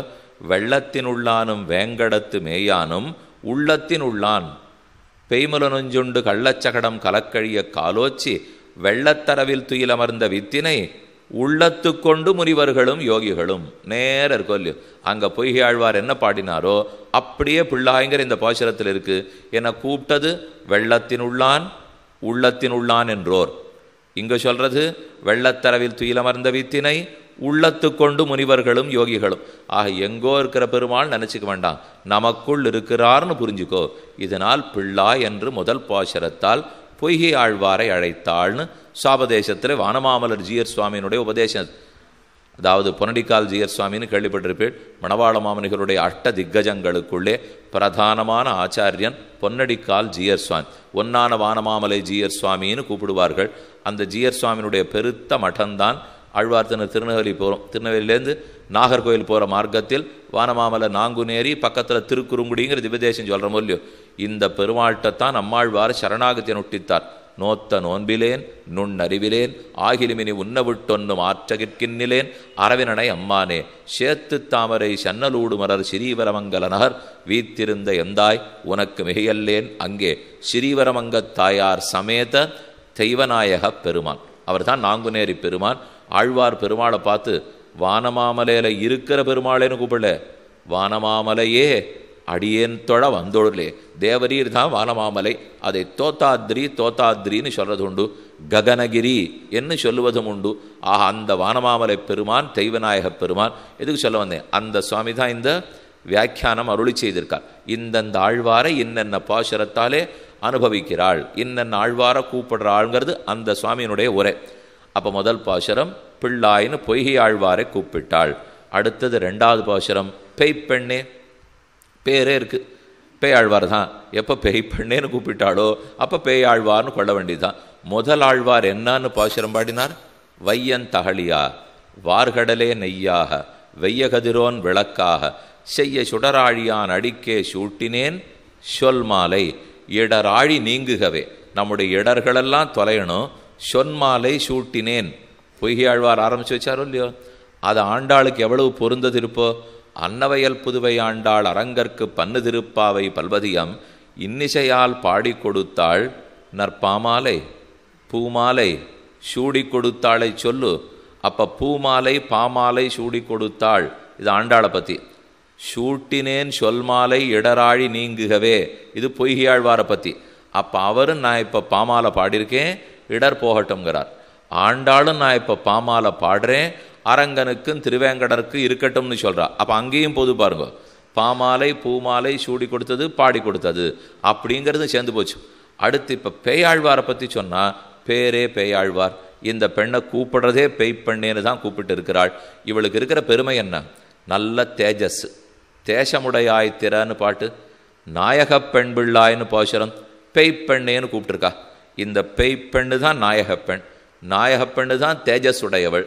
தேஜஸ் இருந்தால் என்ன, வெளிச்சம், வெளிச்சம்னாலே என்ன, இதோ பகவான்னு பார்த்துடலாம் இல்லையோ. இதோ பெருமான்னு பார்க்கணும்னா தேஜஸ் வேணும், வெளிச்சம் வேணும். இதோ பெருமான்னு காட்டணும்னால் நாயக பெண்ணாக இருந்தால் தான் நாயகனை காட்ட முடியும். நாயக பெண் பிள்ளாய், பகவான் தானே நாயகன். இந்த பெண்ணை என்னான்னு கூப்பிட்டுருக்கணும், நாயகியேன்னு தானே கூப்பிடணும். அதை விட்டுட்டு நாயக பெண்ணுன்னு கூப்பிடுவாளா, இது என்ன சுவாமி இருக்குது. இன்னாருக்கு மனைவின்னு சொல்கிறத விட்டுட்டு ஆணுக்கு இப்போ கைப்பிடித்தவள் இப்படின்னு எல்லாம் சொல்லிட்டு இருப்பாளா. மனைவினா மனைவி நேர தெரியுமோ இல்லையோ. அப்படி நாயக்கின்னு சொல்லாமல் நாயக பெண் பிள்ளாய் என்று ஏன் சொல்கிறாள்னால், நாயக்க சம்பந்தத்தோடு சேர்த்து நாயக்கி. இப்போ பேரா மகாலட்சுமி என்ன பேர் சொல்லலாம், லக்ஷ்மி என்ன பேர் சொல்லலாம். அதே போல் பெருமாளுக்கு என்ன பேர், மால் என்ன பேர் சொல்லலாம். ஆனால் திருமால் ஸ்ரீயப்பதிங்கிற மொழியோ, ஸ்ரீயப்பத்தின்னா ஸ்ரீ சம்பந்தத்தை இட்டு பத்தின்னு சொல்கிறோம். அவருக்கு நேரையே பத்தின்னு பேர் இருக்குது, கேசவன் இருக்குது, கோவிந்தன் இருக்குது, பேரை சொல்லியிருக்கலாம். ஆனால் மகாலட்சுமி பேரை சொல்லி அவளுடைய சம்பந்தம் சொல்கிற மொழியோ. அதே போல் இங்கேயும் கண்ணனை நாயக்கன்னு சொல்லி நாயக பெண் பிள்ளாய் அப்படின்னா நாரீணாம் உத்தமாவதூ. இந்த பெண்ணுக்கு இருக்கிற பெருமை, நாயக்கனை இவ தான் கண்டு நமக்கு காட்டி கொடுப்பலாம். அதனால தான் இவளுக்கு நாயக பெண் பிள்ளாயின்னு பேர் வச்சா. நாயக்கனை பார்த்தது இவள், நீங்களும் பாருங்கோ உங்களுக்கும் காட்டுறேன்னு சொல்ல வேண்டியது இவள். அப்படி இருக்கிறச்சே நீ தூங்கிட்டு இருக்கியே அப்படின்னு தானே அந்த பெண்ணை கூப்பிட்டுருக்கா. இப்போ அதே விஷயம் இங்கே பொருந்துறது. பேயாழ்வாருடைய பாசுரம் என்ன, திருக்கண்டேன் பொன்மேனி கண்டேன் திகழுமருக்கன் அணிநரமும் கண்டேன் செருக்கிளரும் பொன்னாழி கண்டேன் புரிசங்கங் கை கண்டேன் என் ஆழி வண்ணன் பால். இதோ பெருமான கண்டேன், என்னான்னு கண்டேன், திருக்கண்டேன். பெருமான நான் கண்டேன்னு முதல்ல பேயாழ்வார் சொல்லிட்டாரோ இல்லையோ. தான் காணவே தானே இன்னொருத்தருக்கு காட்டவே முடிஞ்சது. அதை போல் இப்போ இந்த பெண் என்ன, நாயக பெண் பிள்ளாய், தேசமுடையாய். தேஜஸ் இருக்கிறதுனால ஒளி இருக்குன்னு அர்த்தம். ஒளி இருந்து பெருமாளை பார்த்துட்டான்னு அர்த்தம். நாயக பெண் பிள்ளாய்ங்கிறதுனால அவனை நமக்கு காட்டிவிட்டாள்னு அர்த்தம். ஆக நாயகனை பிரகாசப்படுத்தி இருக்கிறபடியால் அவளையே நாயக பெண் பிள்ளாய்னு கூப்பிடுகிறாள். அவள்தான் தேசமுடையவள், பெய்ப்பெண். இது ரெண்டாவது பாசுரத்தில் ரெண்டாவது ஆழ்வாரை கூப்பிட்டது. இப்போ ரெண்டாவது ஆழ்வார்னா பூதத்தாழ்வார் நினச்சிக்காதீங்க. பெய்ப்பெண்ணேன்னு இருக்கிறதுனாலே பெய்ப்பெண் பேயாழ்வார். அவருடையது மூன்றாவது ஆழ்வாரை இங்கே ரெண்டுன்னு வச்சுனுட்டார். அடுத்து இப்போ மூணாவது பாசுரம் இன்னைக்கு பார்க்க வேண்டியது கோதுகலமுடைய பாவாய். இந்த பாசுரத்தால் பூதத்தாழ்வாரை எழுப்புகிறார். ஏன்னால் பூதம்னா என்ன, அமானுஷமாக பண்ணும், அதிமானுஷமாக பண்ணும். அது பூதம் கட்டினது சுவாமி அப்படிங்கிற மொழியோ. ஏன்னா இது பெரிய பெரிய கட்டணம்னாப்பா, இது எப்படி கட்டியிருக்குன்னா பூதம் தான் கட்டியிருக்கணும், இது நம்மளாலாம் கட்ட முடியாது. அப்போ ரொம்ப பெரிய காரியம் பண்ணதாக இருந்தால் பூதம் பண்ணின காரியங்கிறோம்.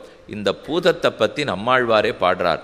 மாதவன் பூதங்கள் மண்மேல் மலிய புகுந்து இசபாடினர். மாதவன் பூதங்கள், மாதவன் பகவான், அவனுடைய பூதங்கள். அவனுடைய பூதம்னா அவனுடைய அடியார்கள், தொண்டர்கள்னு அர்த்தம். அவள் ரொம்ப பெரிய பெரிய காரியம்லாம் பண்ணுறா.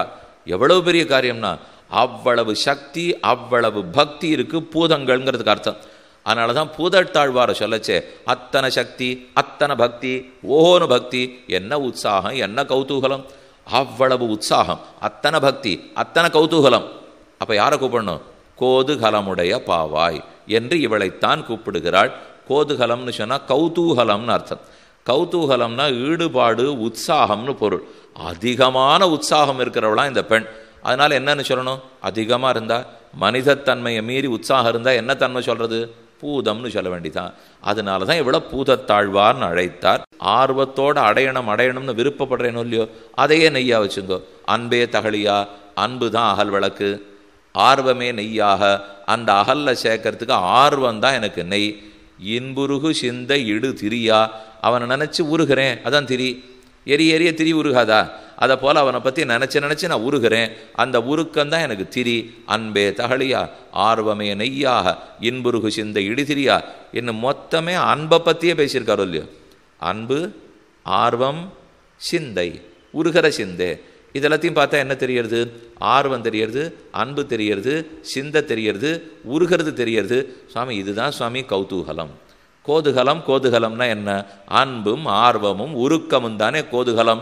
அதனால கோதுகலமுடைய பாவாய் என்று ஆழ்வார் இந்த இடத்துல பூதத்தாழ்வாரையே ஆண்டாள் அழைக்கிறார்னு சாதித்தார். பெருந்தமிழன் அல்லேன், நான் ரொம்ப பெருந்தமிழன் நல்லேன், நான் ரொம்ப பெரியவர்னு அவரே சொல்லிக்கிறார். எவ்வளோ பெரியவர்னு அவ்வளோ பெரிய தமிழரான். எனக்கு தெரிஞ்ச தமிழ், நான் பாடியிருக்கிற தமிழ் பார் பாட போகிறான். அவ்வளவு பெரிய தமிழன். சூட்டினேன் சொல்மாலை நல்ல தமிழே, இன்புருகு சிந்தை இடுதிரியா தமிழில் பாடியிருக்கேங்கிறார் இல்லையோ. அப்போ பெருந்தமிழன்னு சொன்னாலே, பெருமைன்னு சொன்னாலே பூதம் என்று கொள்ள வேண்டும். அதனால தான் இந்த பாசுரத்தில் அவரையே கூப்பிடுகிறாள். இன்னொரு விஷயம், ஆழ்வாருடைய 2ஆம் திருவந்தாதி பார்த்தோம்னால், தேவாதி தேவனெனப்படுவான் முன்னொரு நாள் மாவாய் பிளந்த மகன் என்று சாதித்திருக்கிறார். 2ஆம் திருவந்தாதி 28வது பாசுரம். தேவாதி தேவன் ஆர சொல்லலாம்? முன்னொரு நாள் மாவாய் பிளந்த மகன். மாவாய் பிளந்தான் துரங்கம் வாய் கீண்டுகந்தானது தொன்மையூர் பேரும் அரங்கமேனு திருமங்கியாழ்வாருடைய பாசுரம். மா விலங்கு, மாவாய் விலங்கின் வாயை பிளந்தான். அவன் ஆறு? தேவாதி தேவனெனப்படுவான். இது ஆழ்வார் பூதத்தாழ்வாருடைய பாசுரத்தில் இருக்கா? இன்னைக்கு பாசுரத்தில் எப்படி இருக்கு? தேவாதி தேவனை சென்று நாம் சேவித்தால் அவர் பண்ணினது என்ன? கோதுகலமுடைய பாவாய் எழுந்திராய் பாடி பரகொண்டு மா வாய் பிளந்தானை மல்லரை மாட்டிய தேவாதி தேவனை. அந்த இடத்துல மான கேசின்னு அர்த்தம். குதிர முகத்தோட கடைசி அவசரன் வந்தானோ இல்லையோ, அவர் தான் மா வாய் பிளந்தான். மாவாய் பிளந்தான், மல்லரை மாட்டினான், தேவாதி தேவன். மாவாய் பிளந்தவன் தேவாதி தேவன் 3ஆம் பாட்டில் இருக்கு. அப்படின்னா இந்த 8ஆம் பாட்டில் கோதுகல பாசுரத்தில் இருக்கு. அதே பூதத்தாழ்வார் என்னன்னு பாடினார்? மாவாய் பிளந்தான் மகன் தேவாதி தேவனெனப்படுவான். அது அவருடைய 2ஆம் திருவந்தாதியில் இருக்கு. ஒரே மாதிரி எவ்வளவு தூரம் ஒத்து போகிறதுங்கிறதுக்காக சொல்கிறேன். இப்போ தேவாதி தேவனெனப்படுவான் முன்னொரு நாள் மாவாய் பிளந்த மகன் என்றார். அதனால தான் மாதவன் பூதங்கள்னு சொன்னபடியாலும் இவரையே கோதுகலமுடைய பாவாய்னு கூப்பிட்டாள். இந்த 3 பேரும் சேர்ந்து எந்த நிலையை காட்டினாரா? ஆக மூவரும் ஞான தரிசன பிராப்தி அவஸ்தகளோடே கூடியிருப்பது. அதுதான் நம்ம ஞாபகம் வச்சுக்க வேண்டிய முக்கியமான கருத்து. 3 ஆழ்வார்கள் கதையும் சரி, 3 பேரை எழுப்பினாங்கிறது சரி, எல்லாம் சரி. ஆனால் இந்த 3 பேரிடத்திலே நம்ம தெரிஞ்சுக்கிறது என்ன? பரபக்தி, பரஜானம், பரமபக்தி. முதல் நிலை பரபக்தி அறிகை, 2வது நிலை பரஜானம் காண்கை, 3வது நிலை பரமபக்தி அடைதல். இந்த 3ஐத்தான் இந்த 3 பாசுரங்களால் தெரிஞ்சுக்கணும். இதனால தான் வேதமனைத்துக்கும் வித்து, வேதமனைத்துக்கும் வித்துங்கிறோம். எவ்வளோ அழகாக மறைச்சு 3 பெண்ணை பிள்ளாய் பேய்ப்பெண்ணே கோதுகலமுடைய பாவாய் கூப்பிட்றதை பார்த்தா ரொம்ப சுலபமாக கூப்பிட்றாப்பில் இருக்கும். ஆனால் மெதுவாக இப்போ நமக்கு ஆயிருக்கு 45 நிமிஷம். 45 நிமிஷமானு கொஞ்சம் சுமாராக பார்த்தா தான் ஓஹோ இந்த 3 பேர்னால இதைத்தான் ஆண்டாள் கூறுகிறாள் போல் இருக்கு. ஆனால் பாட்டு பிள்ளாய், நம்ம ஏதோ பிள்ளைத்தனம் ஒன்றும் தெரியாதன்னா முதல் நிலைன்னு அர்த்தம். முதல் நிலைன்னா பரபக்தின்னு அர்த்தம். ஒன்றும் தெரியாதன்னா பெருமான எல்லாம் தெரிஞ்சுட்டவன் தான் ஒன்றும் தெரியாதுன்னு சொல்லுவான்னு அர்த்தம். அப்போ ஒரு ஒன்றும் தெரியாதன்னு சொன்னால் எவ்வளோ அர்த்தம் பார்க்க வேண்டியது. வாஸ்தவம் இப்படியே இந்த வம்பை பேசிகிட்டே இருந்தா இப்படியே இழுத்து இழுத்து பேசிகிட்டே இருந்தால் என்ன சுவாமி லாபம்னா, இப்படியே இழுத்து இழுத்து தானே குடும்ப வம்பை பேசி வீணாக்கின்னு இருக்கோம். இப்போ அங்கே மட்டும் என்ன சட்டுன்னு ஒரு விஷயத்தை விட்டுவிடுறோமான்னா, ஒருத்தரை பற்றி ஒரு வார்த்தை சொன்னால் என்ன அழகா அதோட தொடர்புடைய அது அது அது அது சம்பந்தமே இல்லாமல் எத்தனை பேர் அதுக்குள்ளே கொண்டு வரணுமோ அது எல்லாத்தையும் கொண்டு சாதாரணமாக பாயசம் பண்ணால் உப்பு போட்டு சாப்பிட மாட்டோம், பண்ண மாட்டோம், சக்கரை போட போகிறோம், வெள்ளைக்கட்டி போட போகிறோம், சாப்பிட போகிறோம். அதனால் சம்பந்தம் இருக்கிறத தான் சாப்பிடுவோம். இல்லைன்னா முட்டாள்தனமாக நன்னாவே இருக்காது, வாயில் வைக்கவே வழங்காது. நன்னா கதம்ப பிரசாதம் பண்ணிட்டு இவ்வளவு எடுத்து வெள்ளைக்கட்டியை போடு அப்படின்னு சொன்னால் கதம்ப அந்த காரத்தோடு அந்த கதம்ப வடையோடு இருந்தால் தான் அது நல்லா இருக்கும். அதை விட்டுட்டு எதிரியோ சில பேருக்கு வழக்கம் பாயசத்தை குத்தி விட்டுவா, அப்பளாத்தை அதில் போட்டு பிசிஞ்சு சாப்பிடுவா. அந்த உப்புக்கும் இதுக்கும் எங்கேயான ஒத்து வருமா? அது என்னமோ அவளுக்கு பிடித்தம். அப்போ தேவையில்லாததை கலக்க மாட்டோமோ இல்லையோ. இது உணவு கட்டுப்பாட்டை கூட வச்சுருக்கோம். ஆனால் ஏனோ தெரியல, நம்ம யாரை பற்றியான பேச ஆரம்பிக்கச்சே அதுக்குள்ளே அப்படி மொத்த பேரும் ஒரு தடவை வந்துடுவா. நமக்கு தெரிஞ்சவர்கள் ஆறாறு, தெரியாதவர்கள் ஆறாறு, எல்லாரும்பையும் தொட்டு தொட்டு தொட்டு பேசுகிறோமோ இல்லையோ. எப்படி உலகத்தில் பழக்கமாக சம்பந்தம் இல்லாத தொட்டு தொட்டு போயிட்டு இருக்கோமோ அதை போல் கொஞ்சம் இங்கேயும் முயற்சி பண்ணுவோமே. இது இருந்தால் இத்தோட தொட்டு அது, அத்தோட தொட்டு அது, அத்தோட தொட்டுன்னு இது நல்லதாக பொழுது போகிறது. அது யாரை தொட்டுன்னு இருந்தாலும் வம்பு வெடிக்க போகிறது. இன்றைக்கி நான் ஒருத்தரை பற்றி பேச போக நாளைக்கு சேர்த்து வச்சு நான் தான் வாங்கி கட்டிக்கணும். இது 4 நாளில் நடக்க போகிறது நமக்கு தெரியாதா? பிறர்க்கின்னா முற்பகல் செய்யன் தமக்கின்னா பிற்பகல் தாமே விளையும். அதே போல் பிறர்க்கின்னா முற்பகல் செய்யன், பகல் வேளையில் பெருமாளை பற்றி பாடிவிட்டேன்னா அப்போ மத்தியானம் என்ன ஆகும்? இதை பிரகலாதன் சொல்லிக்கிறார்.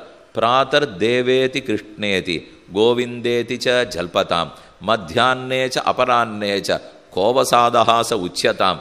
கார்த்தால பிராத்தர் கிருஷ்ணேதி தேவேதி கோவிந்தேதி ச உச்சியதாம். கிருஷ்ண தேவ கோவிந்த என்று கார்த்தால சொல்லு. நீ என்னென்ன சம்பந்தம் உன் வாய்க்கு வந்தபடி வளரு, எத்தவனா பேர சொல்லு. மத்தியானமோ சாயங்காலமோ உன் தலைக்கு ஏதான ஆபத்து வந்தால் எங்கிட்ட வந்து சொல்லு. வரவே வராதுங்கிறான். கார்த்தால இதை நீ சொல்லிப்பார். மத்தியானமும் சாயங்காலமும் எங்கேயான ஆபத்து வருமோ? ஒரு வழக்கம் உண்டு. நாம் இப்போ காலை திருப்பாவேன்னு வச்சுனுட்டோம், சாயங்காலம் மகாபாரதம்னு வச்சுனுட்டோம். ஆனால் ஒரு ஸ்லோகம் எப்பவுமே உண்டு. பிராத்தா கார்த்தால என்ன பேசணும், மத்தியானம் என்ன பேசணும், சாயங்காலம் என்ன பேசணும். பிராத்தா 3 விஷயத்தை வச்சுங்க. ஒன்று இது, ஒன்று அது, ஒன்று அது. ஒன்று சொல்ல வேண்டியது பெண்ணை பற்றி பேசணுமா, ஒன்று சொல்ல வேண்டியது சூதாட்டத்தை பற்றி பேசணுமா, இன்னொன்று திருட்டை பற்றி பேசணுமா. இந்த 3 பற்றி பேசினா காலோ கச்சதி தீமதாம். ரொம்ப உயர்ந்தவாளுக்கு தீமதாம், அக்ரேசர்களுக்கு சிறந்தவர்களுக்கெல்லாம் காலம் இப்படி தான் ஓடும், மகாத்மாக்களுக்குங்கிறார். என்ன பேசணும்னால் பிராத்தா தியூத பிரசங்கேன மத்தியான்னே ஸ்திரீ பிரசங்கதா ராத்திரோ சோர பிரசங்கேன காலோ கச்சதி தீமதாம். தீமான்களுக்கு காலம் இப்படித்தான் போகும். எப்படி எனில் பிராத்தா தியூத பிரசங்கேன கார்த்தால எழுந்திருந்து சூதாட்டத்தை பற்றி நன்னா பேசு.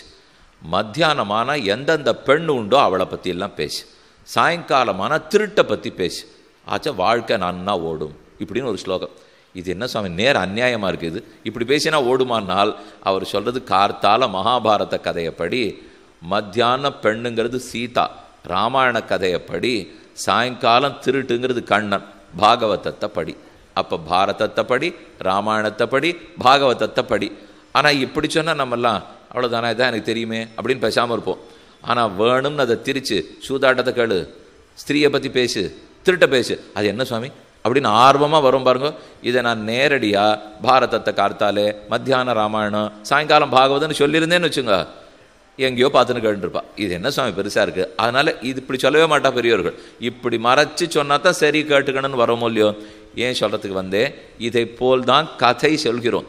இந்த கதை பேச பேசத்தான் போதையந்த பரஸ்பரம், ஒத்தருக்கொத்தர். அப்போ தானே நமக்கு அனுபவமே மிகுகிறது. ஆகவே தான் இந்த பாசுரத்தில் இத்தனை அர்த்தங்களையும் சேர்த்து சொல்லியிருக்கார்கள். இப்போ கோதுகலமுடைய பாவாயின்னு எழுப்புகிறாள். அவதாரிக்கையில் பெரியவாச்சான்பில் சாதிக்கிறார். கண்ணன் பாடே வேண்டற்பாடு உடையாளொருத்தியை எழுப்புகிறார். கண்ணன் பாடு வேண்டற்பாடுனால் இவளை புருஷகாரமாக வச்சுருந்தா தான் கண்ணன்ட்ட பேசவே போக முடியுமா? இவ எந்த காகிதத்தில் கையெழுத்து போட்டு கண்ணன்ட்ட அனுப்புகிறாளோ அதுக்கு தான் சுவாமி வரும் எல்லாம். மற்ற பேருக்கு ஒன்றும் அவர் திரும்பியே பார்க்க மாட்டார். சில பேர் காகிதம் கழுத்து போட்டு அனுப்பிச்சா மேலிடத்தில் வேலை நடக்கும். சில பேர் தான் அனுப்பிச்சதே தப்பு, அவள் ஆளே நம்ம பிடிச்சிருக்கக்கூடாது. முதல்ல ஒரு காரியம் நடக்கணும்னா யாரை பிடிக்கணும்னு தெரிஞ்சுக்கணும். சில பேரை முதலாளிக்கு பிடிக்காது. நான் முட்டாள்தனமாக சரியாக அவரை போய் பிடிச்சி, சுவாமி கண்டிப்பாக நீர் பார்த்து பண்ணி கொடுக்கணுன்னார். அவரும் சரின்னார். அவர்கிட்டேருந்து காகிதம் போனாலே குப்பை தொட்டி தான். அதுதான் அவர் வழக்கம் வச்சுருக்கார். அப்படி இருக்கிறவாள்கிட்ட நம்ம போகவே கூடாது. தப்பான காகிதமாக இருந்தாலும் கையெழுத்தே தப்பாக இருந்தாலும் பார்த்த உடனே இன்னும் ஆரம்பிச்சிருக்கிறதா, சரி சரி கொடு அப்படின்னு சொல்லணுமா? அதை போல இந்த பெண்ணுன்ட்ட கண்ணனுக்கு அவ்வளவு ஆசையாம். அதைத்தான் கோதுகலம்னு சொல்கிறாள். இங்கே கோதுகலம் இவளுக்கு கண்ணனிடத்தில் இருக்கிற உற்சாகத்தை சொல்லலை, கண்ணனுக்கு இவளிடத்தில் அத்தனை உற்சாகமா. இவ என்ன சொன்னாலும் கேட்பலாம். அப்போ நாம் யாரை பிடிச்சிக்கணும்? சுவாமி சரியான அதிகாரி இவ தான் சுவாமி. அப்போ இவளை கெட்டியாக பிடிச்சிருந்து கண்ணன் முன்னாடி போனால் அவளை பார்த்து அந்த அழகில் மயங்க ஹாஹா அப்படின்னு சொல்லிட்டு பின்னாடி இருக்கிற எல்லாருக்கும் கொடுத்துருவோம். அதனால தான் தேவாதி தேவனை சென்று நாம் சேவித்தால் ஆவாவென் ஆராய்ந்து. இப்போ பாசுரத்தினுடைய அர்த்தம் பார்ப்போம். கண்ணனிடத்தில் வேண்டற்பாடு இருக்கிற ஒருத்தியை கூப்பிடுகிறாள். கீழ்வானம் வெளுத்ததே, மறுபடியும் விடிந்தமைக்கு அடையாளம். கிழக்கு திக்கில் சூரியன் உதிக்கிறார் பற்றியா, பளிச்சுன்னு அந்த வெளிச்சம் தெரிகிறதே, அதோ அஞ்சுடரவையோன் அணிநெடுந்தேர் தோன்றாதால்னு பாசுரம். அந்த சூரியன் உதித்தான்னா பகல் காண போகிறோம். பகல் கண்டேன் நாரணனக் கண்டேன்னு அர்த்தம். ஆகவே கீழ்வானம் வெளுக்கிறதே, இது விடிஞ்சதுக்கு அடையாளம் இல்லையா? உள்ளே இருக்கிற பதில் சொல்கிறா, அது அடையாளம்னு ஏற்றுக்க முடியாது. ஏன் தெரியுமோ? உங்கள் முகமெல்லாம் திங்கள் திருமுகத்து சேயிழையார். நீங்களாம் எப்படி இருக்கீள்? அப்படியே பளபளபளான முகம், எப்பவும் வெள்ளை வெள்ளையர்னு கண்ணை நினச்சேன். அவள் கருப்பாக இருக்கலாம், ஆனால் முகத்தில் காந்தி இருக்குங்கிறார். நம்ம ஒன்று தப்பாக நினச்சிட்டு இருப்போம், வெளுப்பாக இருக்கிறவா தான் பளபளான்னு இருப்பான்னு. கருப்பாக இருக்கிறவாள்னு ரொம்ப லட்சணமாக இருப்பாள், அவ்வளவு பளிச்சுன்னு இருக்கும். உங்களுக்கு உதாரணம் வேணுமா? பின்னாடி இருக்கிற படத்தை பாருங்க. இங்கே பார்த்தீங்கன்னா அப்படியே படத்தையே கருப்பாக தானே வரைஞ்சிருக்கா. எங்கேயான ஒரு துளி வெளுப்பு அந்த படத்தில் இருக்கோ? ஆனால் அந்த படத்தில் இருக்கிற ஒளி நம்ம யார் முகத்திலேயான இருக்கோ? கிட்டக்கே இல்லை. அவர் கருப்பாக இருப்பார், ஆனால் நீல தோயத மத்தியஸ்தா வித்யுல் லேகேவ பாஸ்வரா என்ன உபனிஷத்து சொல்கிறது. ஒரு கருப்பு மேகம், அந்த மேகத்துக்கு பின்னாடி ஒரு சந்திரனை வைங்க. பார்த்துருக்கோம் இல்லையோ? மேகத்துக்கு பின்னாடி சந்திரன் இருந்தால் அந்த மேகம் அந்த கருப்போடு சேர்ந்து ஒரு வெளுப்பு ஒளி அடிக்கும் இல்லையோ? மேகத்துக்கு பின்னாடி சந்திரன், அதோட இல்லை இது. அந்த மேகத்தை சுற்றி விளிம்பில் ஒரு வெள்ளி சரிகை போட்டாப்பில் இருக்கும். மேகத்தினுடைய விளிம்பில் பார்த்தீங்கன்னா வெள்ளியால் சரிகை போட்டாப்பில் இருக்கும். உள்ள அப்படியே ஏதோ அந்த வெளுப்பு ஒளி வராப்பில் இருக்கும். ஆனால் மேகம் கருப்பு. கருப்பாக இருக்கிறச்சே இந்த ஒரு ஒளி தெரிகிறது இல்லையோ? கண்ணனுடைய திருமேனி அப்படித்தான் இருக்குமா. அதை நாம் கண் மூடிண்டு கற்பனை பண்ணிக்கணும். ராத்திரி தூங்க போகிறோமோ இல்லையோ, என்னத்தையும் 5 நிமிஷம் நினச்சிண்டு கெட்ட கனவு தான் வரப்போகுது. இது எத்தையான்னு நம்ம நினச்சிட்டு இவா அடித்தாளே அவள் அடித்தாளேன்னு பார்த்து, அதுவும் நம்ம தூங்க போகிறதுக்கு முன்னாடி இந்த 6:30 மணி விஷயத்தை பார்த்துட்டு தான் தூங்க போகிறோம். அதனால் அதுவும் ஆபத்து. இப்போ யாரெல்லாம் யாரை கொல்றதுக்கு ஆளை வச்சா, உதச்சாளா குதிச்சாளா இப்படின்லாம் எல்லாத்தையும் பார்த்துட்டு இனிமே பாக்கியில் முன்னாடிலாம் ஆண்கள் தான் கொண்டுட்டு இருந்தா. இப்போ ரொம்ப சுலபமாக பெண்களே கொல்ல ஆரம்பிச்சிட்டா எல்லாரையும். யாரும் நிஜ வாழ்க்கையில் பண்ணுறதே இல்லை, ஆனால் இதெல்லாம் நாடக வாழ்க்கையில் மட்டும்தான் நடக்கும். அது என்ன திட்டம், எவ்வளவு தீட்டி, எத்தனை பேர் ஆளெல்லாரையும் வச்சு இனிமே மிச்சம் இல்லாமல் ரொம்ப சாதாரணமாக கொலைங்கிறா. அதை பற்றி ஒன்றும் புரியறதே இல்லை. எந்த நாடகத்தை பார்த்தாலும் சரி, கண்டிப்பாக ஒரு பெண்ணை ஒருத்தனோட கல்யாணம் பண்ணி இருந்த அப்புறம் அந்த பெண்ணிட்டேருந்து பிரித்து நான் கல்யாணம் பண்ணிக்க போகிறேன்னு ஒரு பெரிய பேச்சுப்போ. எந்த நாடகத்தில் பார்த்தாலும் இது எந்த குடும்பத்திலும் இப்படிலாம் நடக்கிறதாவே தெரியல. தேவையில்லாத ஒன்று ஏதோ 1 கோடி குடும்பத்தில் ஒன்று இருக்கலாம், அதை பிடிச்சின்னு வந்து காமிச்சு இந்த 1 கோடி குடும்பத்தில் ஒன்றை 100 குடும்பம் ஆக்கணுமா? ஆக்க வேண்டாமோ இல்லையோ? அதனால் எப்போதுமே எதை சொல்லணுமோ அதை சொல்லணும். அப்படின்னு தேப்பனாருக்கு விஷயமே இருந்தால் கூட எந்த கோட்டியில் யாருக்கு சொல்கிறேன்னு பார்த்து சொல்லு. பரமபக்தனா எல்லாத்தையும் தெரிஞ்சுட்டு இருக்கானா, அப்போ அவனுக்கு ஆழ்ந்த ரகசியத்தை கூட சொல்லு. இப்போ தான் முதல் தடவை வந்திருக்கானா, குழப்பிடாதே அவனை. ஏதான ஒரு அர்த்தத்தை நம்மாழ்வார் பெருமாள்கிட்ட கோவத்தோட இப்போ கொடுக்க போறியா இல்லையான்னு கேட்குறார். என்னை இப்படி கை விட்டுட்டியேன்னு சொல்கிறார். எல்லாரும் என்னை வெய்யறாளேன்னு சொல்கிறாருன்னா முதல் நாள் வந்தவன் என்ன தெரியுமா நினச்சிப்பான்? ஓஹோ, ஆழ்வாரையே கைவிட்டவர், எனக்கு அதான் நல்ல போல் இருக்குன்னு விடுவோம். இதானே ஆகும். கடைசியில் ஆழ்வார் கை விட்டுறாருன்னு அவர் சொல்லிட்டு இருக்கார். அவருக்கு இருக்கிற பக்தி மேலிட்டால பெருமாள்கிட்ட ஊடலில் கோவிச்சிருக்கார். அப்போ எதை எங்கே சொல்ல வேண்டுமோ அவ்வளோதானே சொல்ல வேண்டும். நம்ம சாமானிய ஜனங்களிடத்திலே இதை போல தப்பான விஷயத்தை சித்தரிச்சுட்டே இருந்தால் நல்லவனுக்கும் கூட புத்தி பேதலிச்சு போடும். அதனால் நல்லத்தை தான் சொல்லணும். இது ஜமக்காலம் போட்டிருக்கோம் இல்லையோ, இது பாயா போட்டிருந்துன்னு வச்சுங்களேன். இதில் சில சமயம் உட்காந்து கொஞ்சம் நாள் ஆச்சு, 2 வருஷம் ஆச்சுன்னா ஒரு குச்சி வெளியில் வரும். உடனே என்ன பண்ணணும்? அந்த குச்சியை உள்ளே தள்ளி அதில் இருக்கிற கயத்தை போட்டு சுற்றி கையால் 2 நெத்தினோம்னா நின்றுடும். அப்படி விட்டுடணும். ஆனால் இந்த உபன்யாசம் முடிக்கிறதுக்குள்ள பாயே காணும். இது சில பேர் வழக்கம். ஒரு குச்சியாக வெளியில் எடுத்துகிட்டே இருந்தால் கடைசியில் எந்த குச்சி இருக்கும்? ஒரு துளி வெளியில் வந்ததுன்னா மொத்தத்தையும் அழிக்க முற்படக்கூடாது. ஒரு தப்பு நடக்கிறதா, அதை எங்கே மறைச்சிடணும், வெளிச்சத்துக்கு கொண்டு வரக்கூடாது. ஆனால் இன்றைக்கி ஊடகங்களுடைய அபிப்பிராயம் என்ன தெரியுமோ? எந்த சின்ன தப்பும் வெளிச்சத்துக்கு வந்தால் தான் மக்களுக்கு அதை பற்றின ஞானம் ஏற்படும்னுவா. பகவத் விஷய ஞானம் ஏற்படலாமே, அதை விட்டுட்டு எங்கேயோ ஒரு மூலையில் நடந்த குற்றம் தான் தெரிஞ்சுக்கணுமா? ஒன்று செய்யணும். அந்த குற்றத்தை இப்போ நான் உட்காந்து என் வரவேற்பறையில் தெரிஞ்சுட்டு ஒன்றும் சாதிக்க போகிறதில்லை. நான் எதாவது பண்ண போகிறேன்னா இன்னும் கொஞ்சம் நேரம் வம்பு தான் பேச போகிறேன். அதுக்கு வேண்டிய காவலாளிகளாரோ அதிகாரிகளாரோ அரசாங்கத்தவர்களாரோ தண்டனை கொடுக்க வேண்டிய வாழ்க்கை அந்த விஷயம் போகணும். அப்படித்தான் அதை நம்ம வச்சுக்கணுமே தவிர பொதுமக்களிடத்தில் வந்துவிட்டா தேவையில்லாத பிரச்சாரம் தான் பரவும். இன்று அதுதான் நடந்து கொண்டிருக்கிறது. எதுக்காக சொல்ல வந்தேன்? கோதுகலமுடைய பாவா எழுந்திராய் கீழ்வானம் வெளுக்கிறதே, உங்கள் முகம் திங்கள் திருமுகத்து செய்ழையார் சென்னிரஞ்சி. அந்த முகம் அப்படியே காந்தியோடு இருக்குது. அந்த முக காந்தி கண்ணனிடத்தில் உண்டு. அந்த காந்தி பட்டு பட்டு உங்கள் முகம் காந்தார் போல முடிக்கிறது. ராத்திரி வேளையில் நம்ம தூங்க போகிறச்சேன்னு சொன்னேனே. அதனால் இதெல்லாத்தையும் ஞாபகம் வச்சுக்காமல், ஓஹோ அந்த கருப்பு முகம் அதில் அப்படியே ஜொலிக்கிறது, பின்னாடி சந்திரன் இருக்காப்பில் இருக்குது, வெள்ளி சரிகை போட்டிருக்காப்பில் இருக்குது, அதில் நடுவில் ஒரு மின்னல் வெட்டினா போல மகாலட்சுமி எழுந்துள்ள இருக்கா. எத்தனை இருக்கு பாருங்க. அந்த ராத்திரி வேளை வானத்தை நினச்சிண்டா அப்படியே கண்ணன் தாயார் எல்லாரும் நினைவுக்கு வருவா. அந்த நினைவோட தூங்க போங்க, நமக்கு ராத்திரி சொப்பனத்தில் பட்டாபிஷேகமே நடக்கும். புலியும் துரத்தாது, பாம்பும் கடிக்காது. நிஜமாக பட்டாபிஷேகம் நடக்கும். அப்போ நம்ம போனோம் நினச்சி இந்த ஊருக்கெல்லாம் சொப்பனத்திலே போய் சேவிச்சுட்டு வந்துவிடலாம். எந்தெந்த ஊருக்கு முடியல சுவாமி, வயசாகிடுத்து, ஒன்றும் வசதி இல்லை, என்னால் உடம்பும் சரியில்லை, இருந்தாலும் துவாரகையில் போய் 3 நாள் தங்கணும்னு எனக்கு ஆசை அப்படின்னு ஒரு சுவாமி சொன்னால், அன்னைக்கு ராத்திரி சொப்பனத்தில் அவருக்கு துவாரகை உண்டுன்னா அப்படித்தான் பெருமாள் ஏற்பாடு பண்ணி வச்சிருக்காரே தவிர நாம் அவர் திருவடிகளை பற்றி அந்த எண்ணத்தோடு தூங்க போனால் ஏன் பண்ண மாட்டாரா? தேவகியினிடத்தே முதல் நாள்லேருந்து 10 வருஷம் வரைக்கும் யசோதனிடத்தில் எத்தனை அனுபவத்தை கொடுத்தாரோ அது அத்தனையும் 10 வருஷத்துக்கு அப்புறம் சிறைச்சாலையில் திருப்பி காட்டுறார். தேவகியினுடைய மனக்கண் முன்னாக இத்தனை அனுபவத்தையும், எப்போ முதல் நாள் இவளுக்கு பால் கொடுக்க ஆரம்பித்ததுலேருந்து தொட்டிலிட்டு மாணிக்கம் கட்டி தவழ்ந்தது, தளர்நடை நடந்தது, கோவர்தனோத்தரணம் பண்ணது, புல்லாங்குழல் ஓதித்தது. ஏன்? அந்த யசோதையனிடத்தில் பால் குடிச்சத்தை தேவகியினிடத்தில் 10 வயசுக்கு பால் குடிச்சாருங்கிறார், எழுதியிருக்கார் அப்படின்னு வியாக்கியானத்தில். நடக்குமா சுவாமின்னா? அவருக்கு நடந்தது உண்டா இல்லையா? நான் மனித விஷயத்தை வச்சுன்னு பேசி அர்த்தம் இல்லை. இது பரமாத்மா ஒரு ஜீவனோட கலத்தல். எதுக்காக சொல்ல வந்தேன்? ஆகவே நாம் புரிஞ்சிக்க வேண்டியது பெருமானை பற்றி நினைத்து கொண்டு இரவு தூங்க போகணும். அதை போல் இது அதுக்கு சொல்கிறதுக்கு தான். அது கீழ்வானம் வெளுத்ததே, இதோ கிழக்கு திக்கு பரபரான உதிக்கிறதே பார்த்தியா? உள்ளே இருக்கிற பெண்ணு சொன்னா, கிழக்கும் உதிக்கலே வெளுக்கவும் இல்லை, நீங்கள் எப்போ சூரியன் உதிப்பார்னு கிழக்கையே பார்த்துட்டீங்களோ இல்லையோ, உங்கள் முகத்தில் இருக்கிற ஒளி கிழக்கில் பட்டு அது பிரதிபலிக்கிறது, அவ்வளோதான் விட்டாவள்.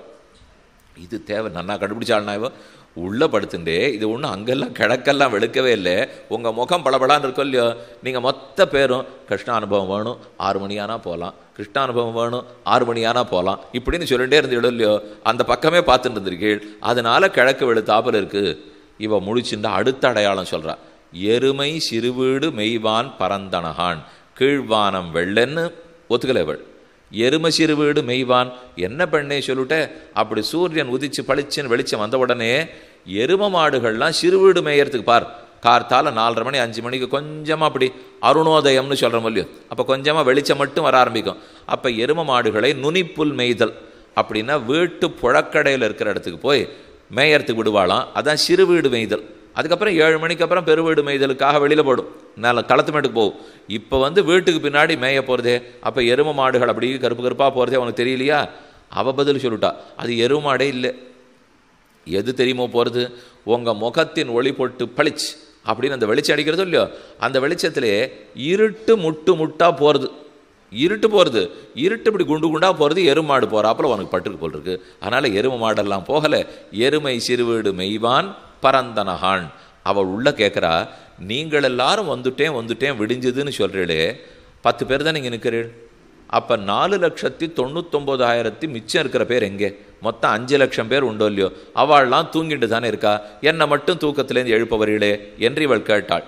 மிக்குள்ள பிள்ளைகளும் பாக்கி இருக்கிற எல்லா பிள்ளைகளும் போவான் போகுன்னார். பெண்ணே நீ ஒத்தி தான் இன்னும் தூங்கிட்டு இருக்க, மற்ற எல்லாரும் எழுந்தாச்சு. இதுக்கு 1 மணி நேரம் முன்னாடியே அவள் எழுந்து விட்டா. அவர்களெல்லாம் போயிட்டு இருக்கா, எந்த பாவைக்களத்துக்கு போய் நோன்பு நோக்கணுங்கிறதுக்காக போயிட்டு இருக்கா. போவான் போகுன்னார், பாவைக்களத்துக்கு நோன்பு நோற்பதற்காக போவான் போகுன்னார். உள்ளே இருக்கிறவ கேட்டா, அவள்லாம் போனாளோ இல்லையோ, அப்போ நீங்கள் மட்டும் எதுக்கு இங்கே வந்தீள்? அவர்களோட சேர்ந்து நீங்களும் போக வேண்டிதானே? போகாமல் காத்து என்ன பெண்ணே அப்படி சொல்லிட்டே, உன்னை அழைச்சிக்காத நாங்கள் போவோமா? நீ தானே கோதுகலமுடைய பாவாய், நீ பேசினா தானே கண்ணன் கேட்கவே போகிறார். நாங்கள் கூட்டமாக போய் பிரயோஜனம் இல்லை, தலைவி இருந்தால் தானே நாங்கள் போக முடியும். அதனால் அந்த பிள்ளைகளை சொல்லிட்டோம். நாம் ஏற்கனவே ஒரு பிரதிஜை எடுத்துட்டு இருக்கோம், செய்யாதன செய்யோம். முன்னோர்கள் செய்யாததை நாம் செய்ய மாட்டோன்னு பிரதிஜை எடுத்துட்டு இருக்கோம். முன்னோர்கள் செய்தது எது? பாகவதர்களோட சேர்ந்து தான் போகணும். அதனால் நாங்கள் அந்த தப்பை பண்ணவே மாட்டோம். பாகவதர்களை விட்டுட்டு போகவே மாட்டோம். நீ அந்த பாகவத பெண், அப்போ கண்டிப்பாக உன்னையும் கூட்டின்னு தானே போவோம். எப்போ செய்யாதன செய்யோம்னு பிரதிஜை எடுத்துட்டு இருக்கமோ அந்த மாதிரி தப்பு பண்ணிட மாட்டோம். உன்னை அழைச்சின்னு தான் போவோம். போவான் போகுன்னாரே போகாமல் காத்து போகாதேன்னு அவளை தடுத்து உன்னை கூவுவான் வந்து நின்றோம். உன்னை கூப்பிட்டுண்டு போகணுங்கிறதுக்காக வந்து பெண்ணே எங்களை தேடின்னு நீ வந்திருக்கணும். நாங்கள் தான் இப்போ உபன்யாசகர் கேட்குறவாளை தேடின்னு வரணுமா? கேட்குறவா உபன்யாசகரை தேடிட்டு போகணுமா? இங்கே மாற்றினா நடந்துட்டுருக்கு. இப்போ ஒருத்தரும் கேட்குறவர் இப்போ எத்தனையோ இடத்துல எத்தனையோ பாடம் திட்டம் வகுப்பெல்லாம் வச்சுருக்காளோ இல்லையோ, எல்லாரும் வந்து விளம்பரப்படுத்துவா. நாங்கள் இந்த திருவப்பிரபந்தம் சொல்லித்தரோம், தயவுசெய்து வந்து கேளுங்கோ. நாங்கள் சம்ஸ்கிருதம் சொல்லித்தரோம், கண்டிப்பாக வந்து கேளுங்கோ. நாங்கள் தமிழ் சொல்லித்தரோம், வந்து கேளுங்கோ. உங்களுக்கு நல்லது சொல்லித்தரோம், வந்து கேளுங்கோ. நாம் உடனே எனக்கு நல்லது எனக்கு வேணுமன்னா அப்படின்னு அவளை பார்த்து கேட்டுருக்கோமோ இல்லையோ. கேட்டுட்டா அப்போ வாத்தியார்கள் தான் இப்போ தேடிட்டு இருக்கா. மாணவனாரும் வாத்தியாரை தேடுறதாவே தெரியல. யார் கற்றுக் கொடுக்கணுன்னாலும் வாத்தியார் தேடணும். அப்போ இந்த பொண்ணு சொல்கிறா, நீ எங்களை தேடின்னு வந்து கூட சேர்ந்து போயிருக்கணும். நாங்கள் உன் வீட்டு வாசலை வந்து நின்றுருக்கோம். உன்னை கூவுவான் வந்து உன் வீட்டு வாசலுக்கு வந்து நின்றோம். அந்த பெண்ணு கேட்டா, இவ்வளவு மெனக்கிட்டு இருக்க வேண்டாமே, நீங்கள் இவ்வளவெல்லாம் கட்டப்பட்டுன்னு எங்கிட்ட வரணும்னு நான் சொன்னேனான்னா என்றால், கோதுகலமுடைய பாவாய், நான் என்ன பண்ணுவேன்? உன்னை கூட்டின்னு போகட்டா காரியம் நடக்காதே. நீ வந்தாத்தான் கண்ணன் திரும்பி பார்க்குறேங்கிறார். கோதுகலம் உற்சாகமுடையவளே, கண்ணனிடத்தில் வேண்டற்பாடுடையவளே, கோதுகலமுடைய பாவாய், பெண்களுக்கு தலைவியே, எழுந்திராய். தேவரீர் எழுந்திரு. கொஞ்சம் அப்படி திருமேனி அசைக்க மாட்டியா? அந்த பரிப்பந்தத்தை பார்த்தாவது நாங்கள் திருப்பி பட்டுக்கூடாதா? பாவாய் எழுந்திராய். என்ன பண்ண வேணும்னு பெண் கேட்கிறாள். பாடி பரகொண்டு பெருமானை போய் பாட வேண்டும், அவனிடத்தில் கைங்கரியம் கொள்ள வேண்டும். பாடி பரகொண்டு. யாரை பாடணும்னு ஒன்றும் தெரியாத போல கேட்டாவள். யாரையோ பாடணுங்கிறீங்களே, இது வரைக்கும் யாரேன்னு சொல்லவே இல்லையே. பாட்ட சொல்லி பாருங்க. கீழ்வானம் வெள்ளன் நெருமிசிறு வீடு மெய்வான் பரந்தனகான் மிக்குள்ள புள்ளகளும் போவான் போகுன்னாரை போகாமல் காத்து உன்னை கூவான் வந்து நின்னோம். கோதுகலமுடைய பாவா எழுந்திராய் பாடி பரகொண்டு. இது வரைக்கும் யாரை பாடின்னே பாட்டில் இல்லை. அந்த பெண்ணு நினச்சுனுட்டா, ஒருவேளை இந்திரனை பாடணுமோ, குபேரனை பாடணுமோ, இல்லை ஞான எழுத்து வீட்டுக்காரரை பாடணுமோ. யாரை பாடணும்னால், மா வாய் பிளந்தான மல்லரமாட்டிய தேவாதி தேவனை. நான் யாரையோ சொல்லலை பெண்ணே, கேசி ஹந்தா கேசவனாரோ மா வாய் பிளந்தானை மல்லரை மாட்டிய அவனேதான் கம்சவதத்தின் போது முஷ்டிகன் சாணூரன் தோசலன் முதலான மல்லர்களை மாட்டிய தேவாதி தேவனை. அவன்தான் தேவர்களுக்கெல்லாம் தேவன். சென்று நாம் சேவித்தால் அவனே நம்ம அனுகிரகிக்கிறதுக்கு வருவார். ஆனால் ஒரு மாறுதலுக்கு நாம் போய் சேவிக்கிறோன்னு வச்சுக்கோ, சென்று நாம் சேவித்தால் அப்போ கண்ணன் பாப்பரா. 4 மணிக்கு எழுந்திருந்து பல பேரை கூட்டிண்டு அந்த குழுகுழுக்கிற வடவடக்கிற குளிரிலே இவ்வளவு தூரம் ஒரு பெண்ணையாக எழுப்பிண்டு நந்தகோபாலன் திருமாளிக்கு வந்து நம்ம எழுப்பி இப்படி வந்து நிற்கிறாளே, இவர்களை இத்தனை நாழி கடத்தினதே தப்பு. ஹாஹா, இந்த மாதிரி பண்ணியிருக்கலாமா? நான் நேரம் கடத்திருக்க கூடாது என்று பெருமானை தவிச்சு போய் அவா என் ஆராய்ந்து அருளுவார். நாம் பிரார்த்தித்து போனதை கொடுப்பார். பெண்ணே எழுந்துரு அப்படின்னு கூப்பிடுறது இந்த பாசுரம். இதில் ஆச்சரியமான பல அர்த்தங்கள் சொல்லியிருக்கார். சுருக்கமாக சில விஷயங்களை மட்டும் விண்ணப்பம் செய்கிறேன். கீழ்வானம் வெள்ளன்னு, எருமை சிறுவீடு மெய்வான் பரந்தனகான். இந்த 2 இடத்துல 2 விதமான அஜ்ஞானம் கூறப்படுகிறது. இப்போ கொஞ்சம் நிமிர்ந்து கேட்கணும் நீங்கள், அப்போ தான் இந்த அர்த்தம் புரியும். ஏன்னா இது மேலெழுந்த வாரியாக பார்த்தா ஏதோ கிழக்கு வெளுத்தது எருமாடு போகிறது இவ்வளோதான் இருக்குது பாட்டில். அது என்ன ஆண்டாள் கிழக்கு வளர்த்தது எருமை போகிறதையும் சொல்கிறதுக்காக பாட்டத்துக்கு வந்தால், இதில் ஏதோ 2 வித அஜ்ஞானத்தை பற்றி பேசப்பட்டது. ஒரு அஜ்ஞானம் விபரீத ஜானம், இன்னொரு அஜ்ஞானம் அந்நதா ஜானம். விபரீத ஜானம்னா ஒரு வித அறிவின்மை, அந்நதா ஜானம்னா வேறு வித அறிவின்மை. இப்படி வச்சுங்க, ஒரு பொருளை பார்த்து நான் இன்னொரு பொருள்னு தப்பாக புரிஞ்சுட்டா அறிவின்மை தானே. கீழே ஒரு கயிறு கிடந்தது, இதை பார்த்து சர்ப்பம்னு தெரிஞ்சுனுட்டேன், இதை பாம்புன்னு தெரிஞ்சுனுட்டா அஜ்ஞானம் தானே. பாம்பை பார்த்து கயர்னு தெரிஞ்சிட்டாலோ ஒரு பெரிய தூண் வச்சுருக்கு, ஒருவேளை திருடனாக இருக்குமோ, இப்படி நினச்சின்னா அஜ்ஞானம் தானே. அப்போ ஒரு பொருளை மற்றொரு பொருளாக நினச்சுனுட்டால் அதுக்கு விபரீத ஜானம்னு பேர். பொருளையே மாற்றிட்டேன். இன்னொரு வித அஜ்ஞானம் இருக்குது, அதுக்கு அந்நதா ஜானம்னு பேர். பொருளை ஒழுங்காக புரிஞ்சுட்டேன், ஆனால் பொருளுடைய தன்மையை தப்பாக புரிஞ்சுனுட்டேன். இப்போ சங்கஃப் பாண்டரஹா, சங்கம் வெளுப்பு பார்த்துட்டு என் கண்ணில் மஞ்சள் காமால நோய், அதோட சங்கை பார்த்தேன், சங்கம் மஞ்சள், சங்கஃப் பீதஹா, சங்கம்னு ஒழுங்காக தான் புரிஞ்சுட்டேன், அதில் குறவில்லை, பொருளை மாற்றலை. ஆனால் அந்த பொருளுடைய தன்மையை தப்பாக புரிஞ்சுட்டேனோ இல்லையோ, இதுக்கு அந்நதா ஞானம்னு பேர். இந்த ரெண்டு விஷயத்தை தான் இங்கே சொல்ல போகிறா. இப்போ அதோ கீழ்வானம் வெளுத்ததே, உங்கள் முக காந்தி, அதை போய் கீழ்வானம் விளக்குறதுன்னு சொல்லிவிடு.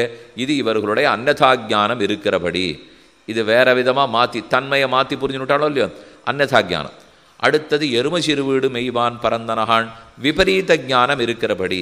என்ன இருட்டு முட்டு முட்டு எரும மாடுன்னாலும் இல்லையோ, எரும மாட்டை இருட்டு முட்டு அப்படின்னு தெரிஞ்சுட்டா பொருளையே மாற்றி புரிஞ்சுட்ட சொல்லியோ.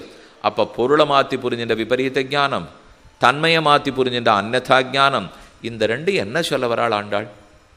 என்னன்னா பாரதத்திலேயே இது சொல்லப்படுறது. யோன்யதா சந்தம் ஆத்மானம் அந்யதா பிரதிபத்தியதே கிந்தேன நகிருதம் பாபம் சோரேண ஆத்மாபகாரிணா. இது ஒரு ஸ்லோகம். இந்த விஷயத்தை ரொம்ப இது துஷ்யந்தனிடத்தில் போய் சகுந்தலை சொல்கிறா.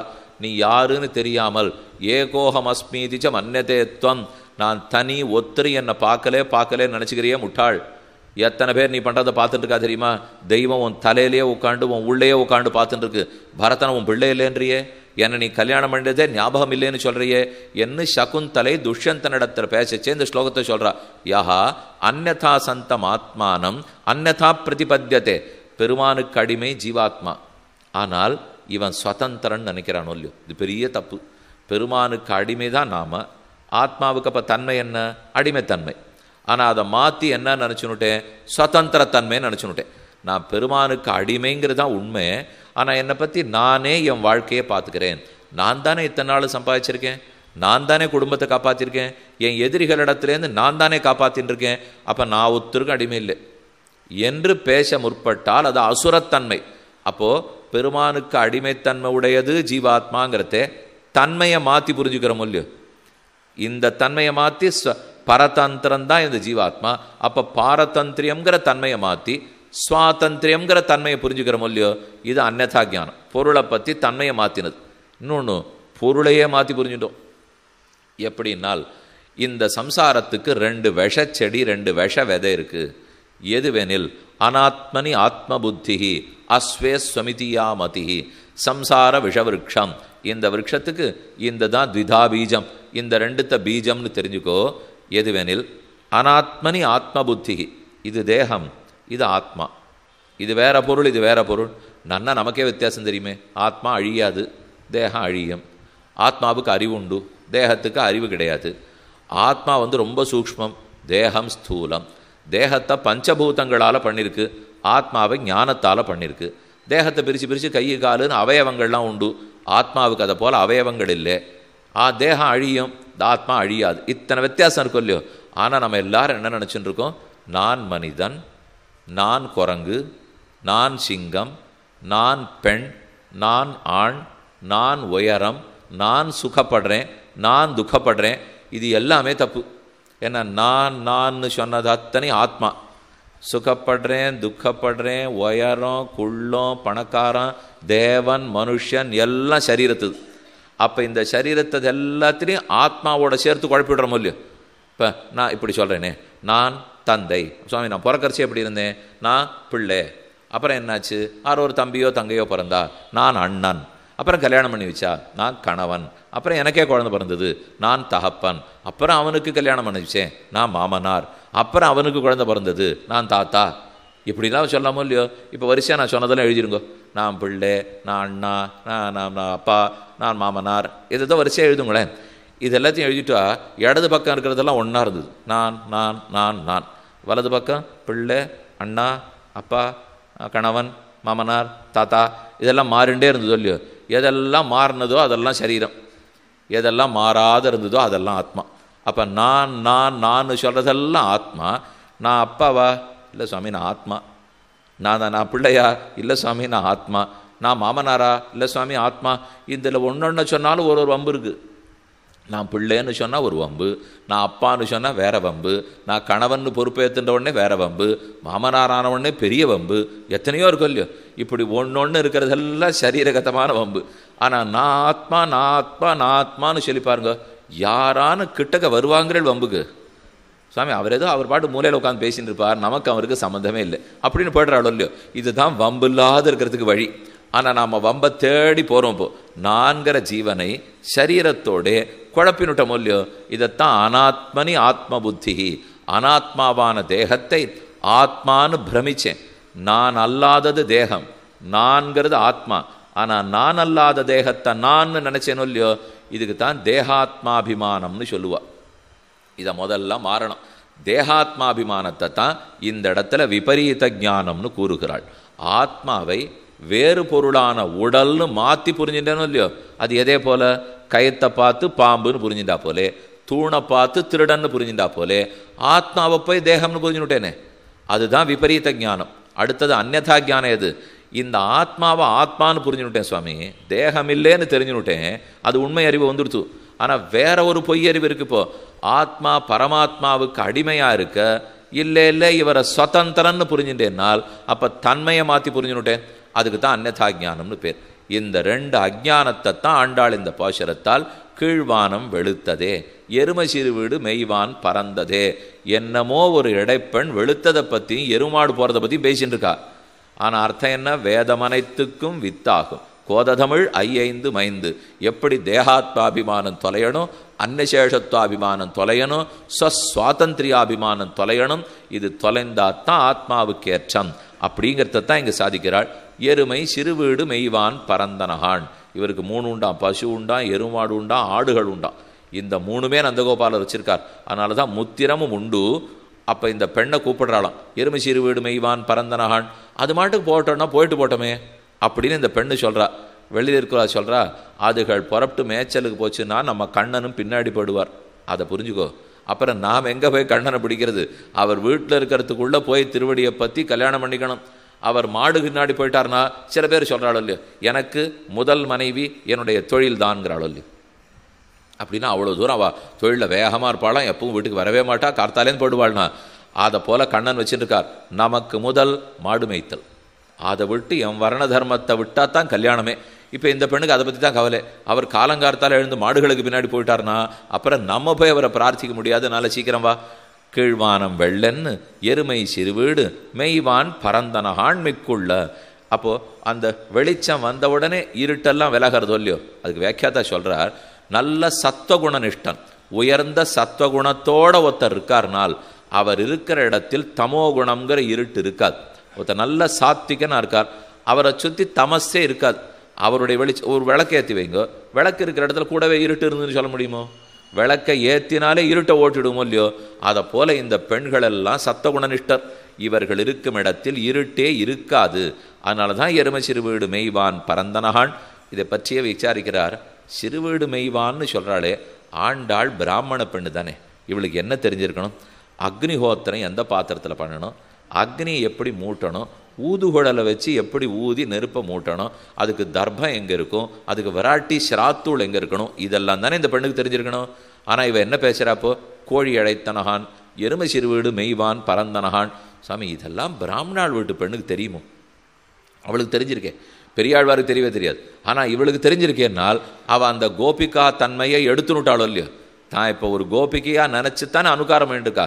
அப்போ எடுத்துண்ட தன்மையில மெய்ப்பாடு அதை அதுவாகவே மாறிடணும். நாம் ஒரு கதாபாத்திரத்தில் இருக்கோம்னு சொன்னால் அப்படியே மாறணும் இல்லையோ. தனக்கு தர்ப்பத்தை விட்டுட்டா, பூணூலை விட்டுட்டா, அக்னிஹோத்திரத்தை விட்டுட்டா, எல்லாத்த பற்றி பாடுறதை விட்டுட்டு எருமை சிறுவீடு மெய்வான் பரந்தனகான். எருமை மாடெல்லாம் சிறுவீடு, நமக்கெல்லாம் எருமாடு எப்போ போகும், சிறுவீடு மேயும் பெருவீடு மேயெல்லாம் நமக்கு தெரியுமா? அப்போ தெரியாது. இடையர்களுக்கே எவ்வளோ தெரியும் தெரியாது. ஆனால் ஆண்டாள் ரொம்ப தெளிவாக பாடிட்டு இருக்காள். என்னால் சிறுவீடு மெய்வான் பரந்தனகான் மிக்குள்ள பிள்ளைகளும். இந்த இடத்துல ஒரு அர்த்தம் சாதிக்கிறார். இவருடைய தகப்பனார் எம்பெருமானை எழுப்பினது மேட்டில மேதிகள் தலைவிடும் ஆயர்கள் என்று சொல்லி இவருடைய தந்தையார் இவருடைய தந்தையார் எழுப்பியிருக்காரேன்னு ஒரு வார்த்தை வருது. இவள்னா ஆண்டாள். ஆண்டாளுடைய தந்தை மேட்டில மேதியர் தலைவிடும் ஆயர்கள் என்ன எழுப்பி இருக்கிறார்னு வியாக்கியானம் பண்ணிட்டார். கொஞ்சம் மெதுவாக நீங்கள் யோசித்து பார்க்கணும். இவள் தந்தை பெரியாழ்வார். இப்போ சொன்ன பாட்டு திருப்பள்ளி எழுச்சியில் தொண்டரடிப்பொடி ஆழ்வார் பாடினது. இவருடைய தந்தை பாடியிருக்காருன்னா இவள் தந்தையாக பாடினார். இவள் தந்தை பெரியாழ்வாராச்சேன்னார். இல்லை அப்படி வச்சுக்க வேண்டாம், சித்தப்பான்னு வச்சுங்கோன்னார். தந்தைன்னா தந்தை இல்லை, சிற்றப்பன். சிற்றப்பனா? பெரியாழ்வாருக்கு தொண்டரடிப்பொடி ஆழ்வார் எப்போ ஒன்றா பிறந்தார்? அவர் காலமே வேற என்னார்? இல்லை, அவர் 7வது ஆழ்வார், இவர் 8வது ஆழ்வார். பக்கத்தில் அப்போ அடுத்து பிறந்தா சித்தப்பா தானே? இல்லை அதை கூட சொல்லலை சுவாமி. அவரும் புஷ்ப கைங்கரியம், இவரும் புஷ்ப கைங்கரியம் சிற்றப்பன்னார். பெரியாழ்வார் பண்ணியிருக்கிறதும் புஷ்ப கைங்கரியம், தொண்டரடிப்புடியாழ்வார் பண்ணதும் புஷ்ப கைங்கரியம். இப்போ இந்த மாதிரி விஷயங்களை வாசிக்கச்சே தான் நமக்கு நல்லா பொழுது இழுக்கும்.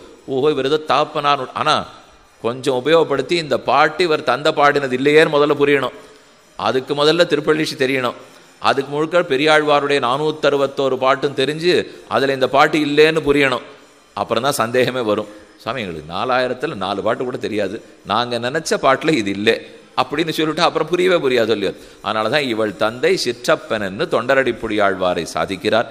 இப்படி எழுப்பி சரி, அவள் உள்ளே இருக்கிற பெண்ணு கேட்குறா, நாங்கள் தான் பிரமிச்சிட்டோம், நீ விடியலேன்னு எப்படி சொல்லலை, வெளியில் இருக்கவா சொல்கிறா, விடியலேன்னு சொல்லிட்டு இருக்கியே, நாங்கள் ஒன்றை மாற்றி புரிஞ்சின்றதாகவே இருக்கட்டும், நீ எப்படி விடியலேன்னு தெரிந்து கொண்டாய்? அவ சட்டுன்னு சொல்லிட்டா, மற்ற பிள்ளைகள்லாம் காணுமே, நீங்கள் மட்டும்தானே வந்திருக்கீள், அப்போ நீங்கள் 10 பேர் வந்தால் உங்களுக்கு ஏதோ அவசரம் வந்திருக்கீள், மற்ற பேர் வரவில்லை அப்படின்னு உள்ளே இருக்கிறவ சொல்ல இவ சமாதானம் சொல்கிறா, போவான் போகுன்னாரை. ஏன் யாரும் போகலேன்னு சொல்கிற? எல்லாரும் போயிட்டு தான் இருக்கார்கள். போவான் போகுன்னாரே, எங்களுக்கு ஆற்றாமே, உன்னை விட்டுட்டு நாங்கள் மட்டும் போயிடப்படாதுங்கிறதுக்காக தான் இங்கே வந்திருக்கோம். போவான் போகுன்னார்னா போகணுங்கிற எண்ணத்தோடு போகிறாளாம். அவளுக்கு பெருசாக சாதிக்கணுங்கிற எண்ணமெல்லாம் கிடையாது. இப்போ கோவிலுக்கு வரும், பெருமாளுக்கு நான் கொஞ்சம் நாள் நின்று சேவித்தோம், ஒரு அர்ச்சனை பண்ணோம், வெளியில் வந்த உடனே பேட்டி எடுக்கிறதுக்கு சில பேர் நின்றுப்பார். இந்த வைகுண்ட ஏகாதசி அன்றைக்கி சேவிச்சுட்டு வரவாலாம் அப்படி கேட்பா, இன்றைக்கி எப்படி இருந்தது, அரசாங்க ஏற்பாடுகள்லாம் ஒழுங்காக இருந்ததா, சேவையை பற்றி ஒத்துரும் கேட்க மாட்டா. நன்னா சேவிச்சீரா, பெருமாள் அனுகிரகிச்சாரான்னா அது அவருக்கும் கேட்க தெரியாது, இவருக்கும் பதில் தெரியாதுன்னு வச்சுங்க. அதனால கேட்கல, ஆனால் கேட்பா, உள்ள பிரசாதம்லாம் ஒழுங்காக வழங்கப்பட்டதா, பெருமாள் அலங்காரம் இருந்ததா, வரிசையெல்லாம் ஒழுங்காக பராமரிச்சாளா, இந்த கேள்வியெல்லாம் கேட்பா. அப்போ நாம் ஆமாம் இது நன்னா இருந்தது, அது நன்னா இருந்தது, அது நன்னா இருந்ததுன்னு சொல்கிறோம் இல்லையோ. அப்போ என்னன்னு சொல்லணும், இங்கே வந்தீங்களே என்ன வேண்டி கொண்டீர்கள், இது அநேகமாக ஒரு கேள்வி. நீங்கள் என்ன வேண்டி கொண்டீர்கள்னா, ஒன்றும் வேண்டிக்கலையே சுவாமி, பின் எதுக்கு கோவிலுக்கு வந்தீர்கள்? சேவிக்கிறதுக்கு வந்தேன். என்ன வேண்டின்றீள்னா, சேவிக்கணும்னு வேண்டிட்டு இருந்தேன், நடந்தது. நான் வேற ஒன்றுமே பண்ணல. இப்போ சேவிச்சத்துக்கு எதையும் வேண்டிக்கல, வேண்டுதலே சேவை. நான் வேண்டிட்டு தான் வந்தேன், உன்னுடைய தரிசனம் நன்னா கிடைக்கணுமேன்னு வேண்டிட்டு வந்தேன், சேவிச்சுருட்டேன். அப்போ எதற்காக வைகுண்ட ஏகாதசிக்கு வந்தீர்கள்? ஏகாதசி சேவிக்கிறதுக்காக வந்தேன். சேவிச்சு என்ன பண்ணீர்கள்? ஏகாதசி சேவிச்சேன். அதே போல் போவான் போகுன்னார், இந்த பிள்ளைகள்லாம் எதுக்கு போகிறார்கள்? போகணுங்கிறதுக்காக போகிறா. போய் என்ன பண்ண போகிறா? போகிறதுக்கு தான் போகிறா. என்ன பண்ண போகிறான்னு தெரியாது சுவாமி, எல்லாரும் ஆண்டாள் அழைத்திருக்கா, அது போகிறதே உத்தேசம் இல்லையோ. இப்போ கோவிலுக்கு போனோம், ஒரு தரம் பிரதட்சணம் வந்தோம், பிரதட்சணம் பண்ணி என்ன பண்ணேன்னா, ஒன்றும் பண்ணல, பிரதட்சணம் தான் பண்ணேன். ஒரு தாயார் குழந்தைய மடியில் வச்சுன்னு கொஞ்சின்னு இருக்கா, அரை மணி நாழியாக கொஞ்சிருந்தே என்ன சாதிச்சேன்னா, ஒன்றும் சாதிக்கலை, கொஞ்சரத்தை தான் சாதித்தேன், வேறு என்ன சாதித்தேன்? இப்போ ஒரு குழந்தைய கொஞ்சினா எதுவான சாதிப்பாளான்னா, அதை போல் போவான் போகுன்னார்னால் இந்த மேட்டுக்கு பாவைக்களத்துக்கு போகணும்னு போகிறா. அதுதான் பாரிப்பு. ஒரு திருவேங்கட யாத்திரை போகிறோம், திருவேங்கடம் போகணும்னு பாரிச்சு போகிறோம், போய் என்ன பண்ண போகிறோம்? சேவிக்க போகிறோம். அர்ச்சிராதி மார்க்கத்தில் ஒரு நாள் போகிறோம், நாம் எல்லாருக்கும் அர்ச்சிராதி கதி கிடைக்கும், அங்கே போய் பெருமான வைகுண்டநாதனை சேவிக்க போகிறோம். ஆசைப்படணுமா? அக்குரூர் அப்படித்தான் பாரிச்சுன்னு போனார். இத்தனை நாளும் கம்சன் முகத்திலேயே விழிச்சு கட்டப்பட்டுட்டேன், இன்னைக்கு தான் முதல் முறையாக கண்ணன் முகத்தில் விழிக்க போகிறேன். அந்த குதிரையை சொடுக்கச்சே அவருக்கு என்ன ஆசைப்பட்டார் தெரியுமோ? அத்தமே சபலஞ்சன்ம சுப்பிரபாதாச்ச மேனிஷா, இனிமே கம்சன் முகம் இல்லை, கண்ணன் முகம் இன்னைக்கு. அதை போல போவான். பாவைக்களத்துக்கு போகிறோம், கண்ணன் அனுகிரகிக்க போகிறார், அவர் திருவடியை வருட போகிறோம், 2 புஷ்பத்தை சமர்ப்பிப்போம். அவர் என்ன குழந்தைகளே வந்தீர்களான்னு கேட்பார். ஆமாம் வந்தோம், தேவரீர் கொடுக்கணும்னு பிரார்த்திப்போம். என்னைக்கோ கொடுத்துட்டோமே, ஆண்டாள் இருக்கச்சே உங்களுக்கு என்ன கவலைன்னு அவர் கேட்பார். நாங்களும் திருப்தியாக நிற்போம். இந்த எல்லா ஆசையும் இருக்கணுமோ இல்லையோ. இதுதான் போவான் போகுன்னார். அவர்கள்லாம் போயின்னு இருக்கா, போகாமல் காத்து அவர்களை போகாதேன்னு தடுத்து நிறுத்தி வச்சுட்டு வந்திருக்கோம். அவள் வேகமாக பாரிப்போடு போயின்னு இருக்கா, உன்னை கூப்பிட வேண்டாமா? அதனால தான் அவர்களை நிறுத்திட்டு வந்திருக்கோம். போவான் போகுன்னாரை போகாமல் காத்து நாங்கள் ஏற்கனவே பிரதிஜை பண்ணிட்டு இருக்கோம். முன்னோர்கள்லாம் பாகவதர்களோடு தான் போனோம்னு சொல்லியிருக்கா. நான் உன்னை விட்டுட்டு போக மாட்டேன், செய்யாதன செய்யோம், முன்னோர் செய்யாதன நாங்கள் செய்ய மாட்டோம். அதனால் போகாமல் காத்து உன்னை கூவுவான், உன்னை கூப்பிடுறதுக்காக வந்து நிற்கிறோம். உன் வாசலில் வந்து நின்னோம், உங்ககிட்ட பிரார்த்திச்சோம், நீ எழுந்திருந்தே ஆண்டாள் சொன்னபடிக்கு பாவை எழுந்திருந்தாள்னு ஒரு பேர் எனக்கு வேணும், அதுக்காகத்தான் உங்ககிட்ட வந்து நின்னோம். உன்னை கூவான் வந்து நின்னோம், உன் வீட்டு வாசப்படி தேடி வந்து நின்னோம். உத்தரம் தீரம் ஆசாத்திய உத்தரம் தீரம் ஆசாத்திய கஸ்த ஏவ வெதிஷ்டத. திருப்புல்லாணி ராமேஸ்வர கரைக்கு விபீஷணன் வந்தான். வந்தவர் ஆகாசத்திலே நிற்கிறார். 10 அடி போய் ராமாசரணம்னு சொல்லியிருக்கலாம். ஆனால் சுக்ரீவன் திருவடியை பிடிச்சிருந்து நீ போய் சொல்லு, அப்படின்னு பிரார்த்திக்கிறான். சுக்ரீவன் போய் பேசுகிறான். அப்போ எப்படி சுக்ரீவன் வீட்டு வாசலுக்கு திருப்புல்லாணிக்கரைக்கு விபீஷணன் வந்து நின்னானோ, அப்போ வந்து லங்கையிலிருந்து வந்து நின்னோம், ஆகாசத்தில் கால் பாவாமல் நின்னோம். இது விபீஷணன் சொல்கிறது. இவ சொல்கிறா, வந்து பெண்ணே உன் வீட்டு வாசலுக்கு வந்து நின்னோம், உன் வாசப்படி பிடிச்சு நின்றுருக்கோம். கோதுகலமுடைய பாவாய் எழுந்திராய், வந்து நின்று எல்லாருக்கும் கிருஷ்ண சம்பந்தம் பொதுவாச்சே, எதுக்கு என் வீட்டு வாசலுக்கு வந்து வந்து நிற்கிறீர்கள் என்று இந்த பெண் கேட்க, கோதுகலமுடைய பாவாய் நீ வந்தாத்தான் கண்ணன் திரும்பியே பார்க்க போறார், அதற்காக உனக்கு இருக்கிற உற்சாகம் ஆறு கொண்டு உன்னை முன்னிட்டு கொண்டால் தானே எங்களுக்கே காரியம் நடக்கிறது. நீ கிருஷ்ண வல்லபை, நாங்கள் எல்லாரும் பத்னி, ஆனால் அது என்னமோ ஒன்றைத்தான் பிடிச்சிருக்கு. இது எப்படின்னால், இப்போ முதல் தாரம், ரெண்டாம் தாரம், மூணாம் தாரம்னு கல்யாணம் பண்ணிருக்காள்னு வச்சுங்க. அது மூத்த தாரத்தினிடத்துல உரிமை, ஏன்னா அவள் தான் முதல் மனைவி, எல்லாம் பட்டாலாம் அவள் பேரில் தான் இருக்கும், சொத்தெல்லாம் அவள் பேரில் தான் இருக்கும். ஆனால் அது என்னமோ தெரியல, ரெண்டாவது கைப்பிடித்த இடத்துல தான் விருப்பம் அதிகமாக இருக்கும். அது ஏனோ தெரியாது, அபிமத விஷயத்தில் தான் எந்த ஆணுக்கும் விருப்பம். மூத்த தாரத்துக்கு என்ன பண்ணி வச்சிருக்காருன்னா சொத்தெல்லாம் எழுதி வச்சுட்டார் சாமி, இல்லைன்னா ஊர் சத்தம் போடும். அதனால் சொத்தை வச்சுட்டார். ஆனால் ஆசை கொடுத்தன அத்தனை ரெண்டாவது மனைவி தான். அதை போல இவ சொல்கிறா, நாங்கள் எல்லாருமே கண்ணனுக்கு பத்னி தான் இருப்போம், என்னமோ தெரியல ஆசை உங்ககிட்ட தான். அதனால தான் பெண்ணே கோதுகலமுடைய பாவாய் உன்னை அழைத்து கொண்டு தான் போகணும்னு இருக்கோம். கிருஷ்ண வல்லபை நீ என்றோ, நாங்கள் அவனுக்கு ரொம்ப வேண்டிவா. நீ எதனால் எனக்கு வேண்டியவ தெரியுமா? அவனுக்கு வேண்டியவள்ங்கிறதுக்காக நீ எனக்கு வேண்டியவள். இவ பெருமானிடத்தில் இவளுக்கும் விருப்பம் இருக்கணும், அவனுக்கு அடங்கியவளாக இருக்கணும், அவனுக்கு அடிமைன்னு புரிஞ்சிருக்கணும், அப்போ தானே எழுப்ப முடியும். அதனால தான் பாவாய், பெண்களுக்கே இயற்கையில் இருக்கிற பாரதந்திரியங்கிற எண்ணம் இருக்கிறவளே எழுந்திருந்து வா, எழுந்திராய், தேவரீர் எழுந்துட்டால். நீ அப்படி எழுந்திருக்காது இருந்தியானா நீ என்ன பொருளா? நீ என்ன அசத்தா சத்தா, சித்தா அச்சித்தா? நீ முதல்ல சித்து எழுந்திருக்க முடியுங்கிறத காட்டு. எழுந்திராய், எழுந்திராய்னால் இப்படி திரும்பி படுத்துக்கோ, நாங்கள் உணர்த்த நீ எழுந்திருக்கணும். அவளா எழுந்து கிருஷ்ணனிடத்தில் வந்திருந்தால் அப்போ இவாளுக்கு பெருமை கிடைக்காதான். விபீஷணனே சுக்ரீவனிடத்தில் என்ன தெரியுமோ சொல்கிறார், நான் இப்போ நேர ராமனிடத்தில் போய் சரணம்னு சொன்னால் கூட அவர் ஏற்றுனுடுவார். ஆனால் சுக்ரீவா ஏன் தெரியுமோ உன் வீட்டு வாசலில் வரேன், நீ சிபாரிசு பண்ணி சேர்த்து வச்சேங்கிற பட்டம் உனக்கு கிடைக்கட்டும், அது வேணும் இல்லையோ. இல்லைன்னா நான் போனால் கூட அவர் ஏற்றுப்பார், ஆனால் உனக்கு இருக்கிற பெருமையை நான் இழக்கிறதா இல்லை, அதனால் நீ போய் பேசு. அதே போல் ஆண்டாள் கூறுகிறார், நாங்கள் எழுப்பி நீ எழுந்திருந்தாதான் இருக்கணும், அப்படின்னா தானே எங்களுக்கு நீ பவ்யங்கிறது தெரியும். எழுந்திராய், எதற்கு எழுந்திருக்கணும்னு அவள் கேட்கிறாள். பாடி பரகொண்டு யாம்பெரு, பாடி பரகொண்டு பெருமானை பாட வேண்டும், பறை கொள்ள வேண்டும். இத்தனை நாளும் மறைஞ்சு அனுபவிச்சிருந்தோம். ஏன்னா அவர்கள்லாம் ஒத்துக்கலை, கண்ணனோட சேரக்கூடாதுன்னு சொல்லியிருந்தார்கள். இப்போ அப்படிலாம் இல்லை, நன்னா வெளிச்சமாக எல்லாரும் பார்க்குற அளவுக்கு போகலாம், மார்கழி நோன்பு நோக்கலாம், கங்கும் கரையுமா கரை காண மாட்டாமல் கிருஷ்ண பக்தி கரபுரண்டு ஓடும். அதெல்லாம் கரையை உடைச்சிக்கிற அளவுக்கு பாடி பரகொண்டு பெருமானை பாடுவோம். இனி பிரிஞ்சிருக்க வேண்டிய தேவையில்லை, அவர்களை அனுமதி பண்ணிவிட்டா கரையை உடைத்து கொண்டு பாடி பரகொண்டு. பறை நீங்கள் சொல்கிறது சேவா, தரிசனம், கைங்கரியம். பெருமானிடத்திலே பறை கொள்வதே பாடுவது தான், அவரை பாடுவதே பறை கொள்வதான். பாடி பரகொண்டுன்னு சொன்னாள். மேற்கொண்டு அவளுக்கு சந்தேகம், யாரை பாட போகிறோம்? மா வாய் பிளந்தானை மல்லரமாட்டிய தேவாதி தேவனை. மா விலங்கு, அதாவது குதிரை. கேசி வந்தார், நாரதர் பயந்தே போயிட்டார். ஜெகத் அஸ்தமிதம், நாமெல்லாம் அழிஞ்சு போட்டோம், கேசியை ஜெயிக்கிறதுக்கு யாரும் கிடையாதுன்னா அவள் பேசின்னு வர்றதுக்குள்ளே கேசியை கொண்டுட்டார் கண்ணன்.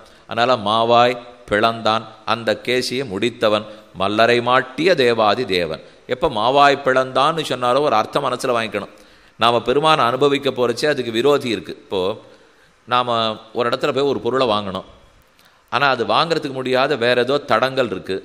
கடைக்காரர்கிட்ட போய் எனக்கு பண வசதி இல்லை, இந்த பொருளை வாங்கிறதுக்கு அது விரோதியாக இருக்குது, என்ன பண்ணலாம்? இப்போது சுவாமி பொருளை கொடுக்கத்தான் எனக்கு முடியும், உமக்கு இதை வாங்கிறதுக்கிற விரோதியை போக்குறதுக்கெல்லாம் நாங்கள் ஆள் கிடையாது. இப்படி கொஞ்ச நாள் இருந்தது, பொருள் வியாபாரமே ஆகலை. அப்புறம் என்ன தெரியுமா பண்ண ஆரம்பிச்சிட்டா, அந்த பொருளை வாங்கிறதுக்கு உங்கள்கிட்ட காசு இல்லையா, கடனு நாங்களே தரோம் வாங்கும். அது எல்லா இடத்துலையும் இப்போ விளம்பரம் ஆரம்பிச்சிட்டாலும் இல்லையோ, கடனையும் நாங்களே கொடுப்போம், பொருளையும் நாங்களே கொடுப்போம். அப்போனா நமக்கு தோணும், அப்போ பொருளை அனுபவிச்சுக்கிறது நீரே பண்ணிக்குமே, பொருளையும் நீரே கொடுத்துட்டீர், கடனையும் நீரே கொடுத்துட்டீர், அப்போ நான் பண்ணுறதுக்கு என்ன இருக்குது? அனுபவம் மட்டும் நமக்கு இல்லையோ. இது இப்படி சின்ன விஷயத்தில் ஞாபகம் வச்சுங்கோ. பகவான் இடத்துல நம்ம போகிறோம், பாப்பங்கள் தடங்கலாக இருக்குது. அவர் முன்னாடி போய் தேவடி இதை அனுபவிக்கணும்னு ஆசையாக இருக்குது, ஆனால் பாப்பங்கள் தடங்கலாக இருக்குது. பெருமாள் சொல்லி பார்த்தார், பாப்பத்தை நீ போக்கிக்கோ, அனுபவிக்கிறதுக்கு வா. நம்மளால் முடியாதுன்னு தெரிஞ்சு போச்சு. அப்போ அவர்கிட்ட பிரார்த்தித்தோம், இந்த ஊர்லேயே பொருளை கொடுக்குறவன் தடங்களையும் போக்கி பொருளையும் கொடுக்குறானே, தேவரீர் பண்ண மாட்டீரோ? பண்ணிட்டா போச்சு, உன் பாவத்தையும் நானே போக்குறேன், விரோதியும் நானே போக்குறேன், அனுபவத்தையும் நானே கொடுக்குறேன். ஆனால் அனுபவிக்கிறத மட்டும் நீ அனுபவிச்சுக்கோ. அதே போலத்தான் இங்கேயும் வச்சுக்கணும். இப்போ மா வாய் பிளந்தானே, நாம் பெருமானை போய் அனுபவிக்கணும்னா கேசிங்கிற அசுரன் குறுக்க வந்தான், அவன் தான் விரோதி. அந்த அசுரனை அவரே கொண்டுட்டு கண்ணன்கிற அனுபவத்தை அவரே கொடுத்தாரோ இல்லையோ. அப்போ விரோதியும் அவரே தொடக்கிறார், அனுபவத்தையும் அவரே கொடுக்கிறார். மாவாய் பிளந்தானை மல்லரை மாட்டிய தேவாதி தேவன். மல்லர்கள் முஷ்டிகர் சாணூரர் முடித்தார். அப்போ எல்லாரும் கூட நிற்கிற ரங்கம், யுத்த ரங்கத்திலே கண்ணன் கம்சனை கொல்றதுக்காக மதுரைக்கு வந்தார். முஷ்டிகர் சாணூர் நிறுத்திருக்கார். மல்லரை மாட்டிய 2 பேரும் இடி இடிச்சாவர் 2 பக்கத்தில் வருவாளாம். அவா 2 பேருக்கு நடுவில் கண்ணன் இருந்து இவர்கிட்ட மோத வரைச்சி இவர் நகர்ந்து நடுவாராம். நகர்ந்து விட்டு அவா 2 பேரையும் மாட்டி விட்டுருவார். இப்போ மல்லரை மாட்டியன்னா தான் ஒதுங்கின்னு மாட்டிண்டு ஒரு துளி அடி கீரல் கூட தான் உடம்புல படாமல் 2 பேரை மாட்டி விட்டே முடிச்சுட்டார்னா மல்லரை மாட்டிய தேவாதி தேவன். இதில் என்ன தேவாதி தேவன்னால் தான் உடம்புல இருக்கிற சந்தன பூச்சி கூட அழியலை. இப்போ தானே திருவக்கராக்கூனியின் இடத்துல சந்தனம் பூசிண்டார், மாலாக்காரர் இடத்துலவே மாலையை போட்டுண்டார், ரஜகன் இடத்துல வண்ணான் இடத்துல வஸ்திரத்தை வாங்கி விட்டுண்டார், ரொம்ப நாள் அலங்காரம் பண்ணிட்டார். பலராமன் கேட்குறேன், நம்ம என்ன சண்டை காலத்துக்கு போகிறோமா கல்யாணத்துக்கு காலத்துக்கு போகிறோமா? இப்போ நம்ம போகிறது சண்டைக்கு தான், ஆனால் சண்டையை கல்யாணமாக போடுவோம் வா அப்படின்னு சொல்லி கண்ணன் அழைச்சின்னு போயிட்டார். நன்னா சந்தனாலங்காரம், புஷ்பாலங்காரம், வஸ்திராலங்காரம். மல்லர்கள் சண்டை போட வந்தா ஜாகிரதை அதெல்லாம் பார்த்துக்க வேண்டாமா? அதனால தான் அவர் சண்டையே போடலை. அப்படி நகர்ந்து நகர்ந்து போக்கு காட்டியே முடிச்சுட்டாராம். வைகுண்ட ஏகாட்சி அன்னைக்கு ஸ்ரீரங்கத்தில் ஒரே கூட்டம் நிற்கும். இங்கே 50,000 பேர் சேவிக்கிறதுக்கு வந்திருப்பா. நம்ம 12 திருமண் காப்பு அன்றைக்கி இப்போ ஏகாதசிங்கிறதுக்காக என்ன 12 திருமணம்லாம் அட்டுண்டு பெருமாளை சேவிச்சுட்டு வருவோன்னு போனார். உள்ளே போயிட்டு வெளியில் வர்றதுக்குள்ளே சுவாமி 12 திருமண் காப்பு ஒன்று அழிஞ்சு போச்சே அப்படின்னா கையே காணா போயிருக்கும். நல்ல வேளை நான் போய் ஏதோ திருமண் காப்பான்னு அழிஞ்சு வந்தேனோ இல்லையோ. இதுதான் நம்மளுடைய நிலை. ஆனால் சில பேர் இருக்கா, ஒரு துளி ஒரு திருமண் காப்பு இம்மி அசையாது. அப்படி எப்படியோ போவா, எப்படியோ சேவிச்சுட்டு வந்துடுவா. என்னமோ சுவாமி ரொம்ப ஆச்சரியமாக இருக்கேன்னா, நாங்களாம் கிருஷ்ணகோட்டி, அவர் எப்படி மல்லர்களை மாட்டினாரோ நாங்களும் மாட்டிட்டு வந்துட்டோம். ஒருத்தர் பேரில் நாங்கள் பட்டுக்கவே இல்லை. அப்படி போய் சேவிச்சுட்டு வந்துடுறாளோ இல்லையோ. அவள் நம்ம பார்த்துட்டே இருந்தால் தோணி என்ன சாமர்த்தியம் சுவாமி, ஒரு சீட்டு வாங்கலை, 1 ரூபா கட்டலை, அப்படியே எப்படியோ போனார், எப்படியோ சேவிச்சுட்டு வந்துட்டாரோ இல்லையோ. அது மல்லர்களை மாற்றதில் இருக்கிற சாமர்த்தியம். மல்லரை மாட்டிய தேவாதி தேவனை சென்று நாம் சேவித்தால் ந சமம் யுத்தமித்யாகு. இது சிறுபிள்ளை கண்ணன், அவ 2 பேரும் இடி இடிச்சாப்பில் இருக்கா, இது சமமான யுத்தமா அப்படின்னு அந்த பெண்கள் பேசின்னு இருக்கிறதுக்குள்ள யுத்தத்தை முடிச்சுட்டாரோ இல்லையோ. தேவாதி தேவனை விதுகிருஷ்ணம் ஜாதோசி தேவதேவேஷ சங்கச்சக்கர கதாதர. பிறக்கும் போதே தேவதேவனாக பிறந்தான். அந்த ஊர்க்காரர்களுக்கு தெரியுமா, இவன் ஆயர் புத்திரன் அல்லன், அருந்தெய்வம். இவன் வெறும் ஆயர் புத்திரன் இல்லை, இவன் தான் தேவாதி தேவன் தெரிஞ்சுதான் வச்சுருக்கா. இருந்தாலும் அனுபவிக்கிறதுல ஆசை கண்ணன் கண்ணன்னு சொல்லியிருந்தா. தேவாதி தேவனை சென்று நாம் சேவித்தால். அப்பவே சொல்றா, கண்ணன் இத்தனை நாள் கிராமத்தில் இருந்தார். கிராம பெண்களுடைய பேச்செல்லாம் வெட்டு 1 துண்டு 2ன்னு இருக்குமா. அவளுக்கு பசப்பு மொழி பேச தெரியாதான். கண்ணன் இத்தனை நாள் இங்கே இருந்தாரோ இல்லையோ, இங்கேருந்து இனிமேல் மதுரைக்கு போயிட போகிறார். நகரஸ்திரீ கராலாப மதுஸ்ரோத்ரேண பாஸ்யதி. கண்ணன் இனிமே பெண்கள் நம்ம பேச்சுக்கு வசப்பட மாட்டார். ஏன்னா நகர பெண்கள்லாம் பேசினாலாம் மயக்கிடுவாளாம். அவள் கிராம பெண்ணாட்டம் இல்லையா. கண்ணன் இத்தனை நாளும் கிராம பெண்கள் கையில் இருந்தார். இப்போ நகர பெண்கள் பேச போகிறா. இனிமேல் நம்மளை திரும்பியே பார்க்க போகிறதில்ல பார் அப்படின்னு ஒருத்தி சொன்னபடியே நடந்துடுத்து. ஏன்னா மதுரைக்கு போனார், கோகுல அங்கேருந்து துவாரகைக்கு போனார், திரும்பி எங்கே வந்தார், வரவே இல்லை. நகரத்திலே ஆச்சார அனுஷ்டானமே வேறு, கிராமத்தில் ஆச்சார அனுஷ்டானம் வேறு. இங்கே ஏதோ ஒரு துண்டை கட்டிட்டு ஒரு வேட்டி கட்டின்னு கூட எல்லா இடத்துக்கும் கடத்துறதுக்கெல்லாம் போயிட்டு வந்துடுவா கிராமத்தில் இருந்து எழுலாம். ஆனால் இங்கே 10வது மாடியில் கொடுத்துன்னு இருப்போம். அங்கேருந்து வாசலில் குப்பை கொட்டை இறங்கணும்னா கூட அலங்காரம் பண்ணி தான் இறங்கணும். பண்ணிட்டு ஏன் சுவாமி குப்பை தானே சுவாமி கொட்டை வரலனா, இல்லை இது நகரம், உங்களுக்கு தெரியாது. நீங்கள் எங்கேயோ ஆழ்வார் திருநகரில் இருந்துட்டு திருக்கணவரத்தில் இருந்துட்டு இங்கே வந்து சொல்லாமோ. அப்போ நகரமே வேறு, நாடு கிட்ட இருக்கிற கிராமமே வேறு. அதை போலத்தான் கண்ணன் இப்போ வந்துட்டாராம். வந்து மதுரைப்பட்டினத்துக்கு வந்ததுலேருந்து பெண்களை திரும்பியே பார்க்காத போயிட்டார். தேவாதி தேவனை அப்போ இத்தனை நாள் இருந்தது மாவாய் பிளந்த வரைக்கும் கிராமத்திலே, இப்போ தேவாதி தேவன் நகரத்திலே இடத்தை பிரிச்சுட்டு ஆண்டாள். கிராமத்தில் இருந்த வரைக்கும் மாவாய் பிளந்தான், அவரே தான் தேவாதி தேவன். தேவாதி தேவனை சென்று நாம் சேவித்தால் நமக்கோ எடக்கை வலக்கை தெரியாது.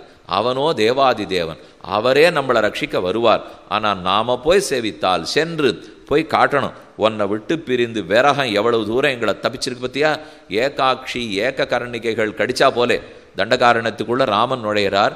ரிஷிகளெல்லாம் தங்கள் உடம்பை காட்டுறாளாம். இந்த பார் ஒரு ராட்சசன் காதை கடிச்சின்னு போயிட்டான், ஒருத்தன் மூக்கை கடிச்சின்னு போயிட்டான், ஒருத்தன் தொடையை கடிச்சின்னு போயிட்டான், நீ தான் ரட்சிக்கணும். இப்போ இந்த பெண்கள் போய் காட்ட போகிறாளாம்.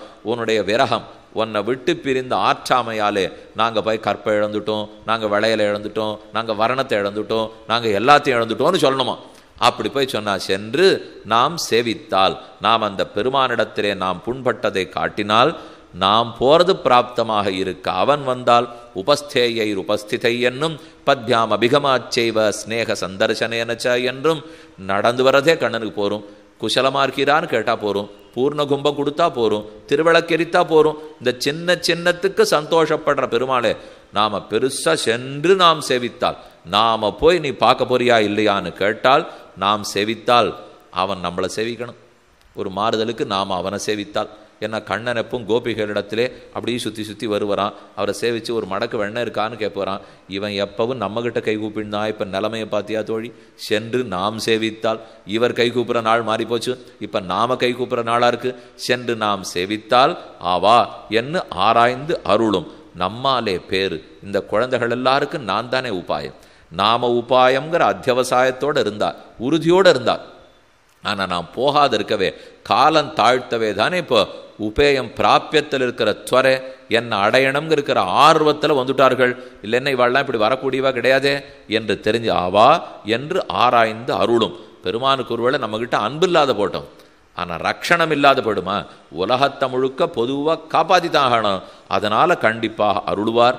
பெருமானுக்கே ஆன்ருசம்சியம் பரோ தர்ம தொத்தையேவ மயாஸ்ருதா. கருணை ரக்ஷணம் இது அவனுக்குன்னு இருக்கிற தர்மம். அந்த கருணையாலே பெருமான் நம்ம ரட்சிப்பான். ஆராய்ந்து அருளுவார். பெண்ணே எழுந்திருந்து வா என்று கூப்பிட கோதுகலமுடைய பாவையும் எழுந்திருந்து இந்த கோட்டியில் சேர எல்லாருமாக அடுத்த திருமாளிகை அடைந்தார்கள்ங்கிறது நாளைய பாசுரம். மேலே சொல்ல வேண்டிய அர்த்தங்களை நாளை காலை விண்ணப்பம் பண்ணுகிறேன். இப்போது 8வது பாசுர அனுசந்தானம்.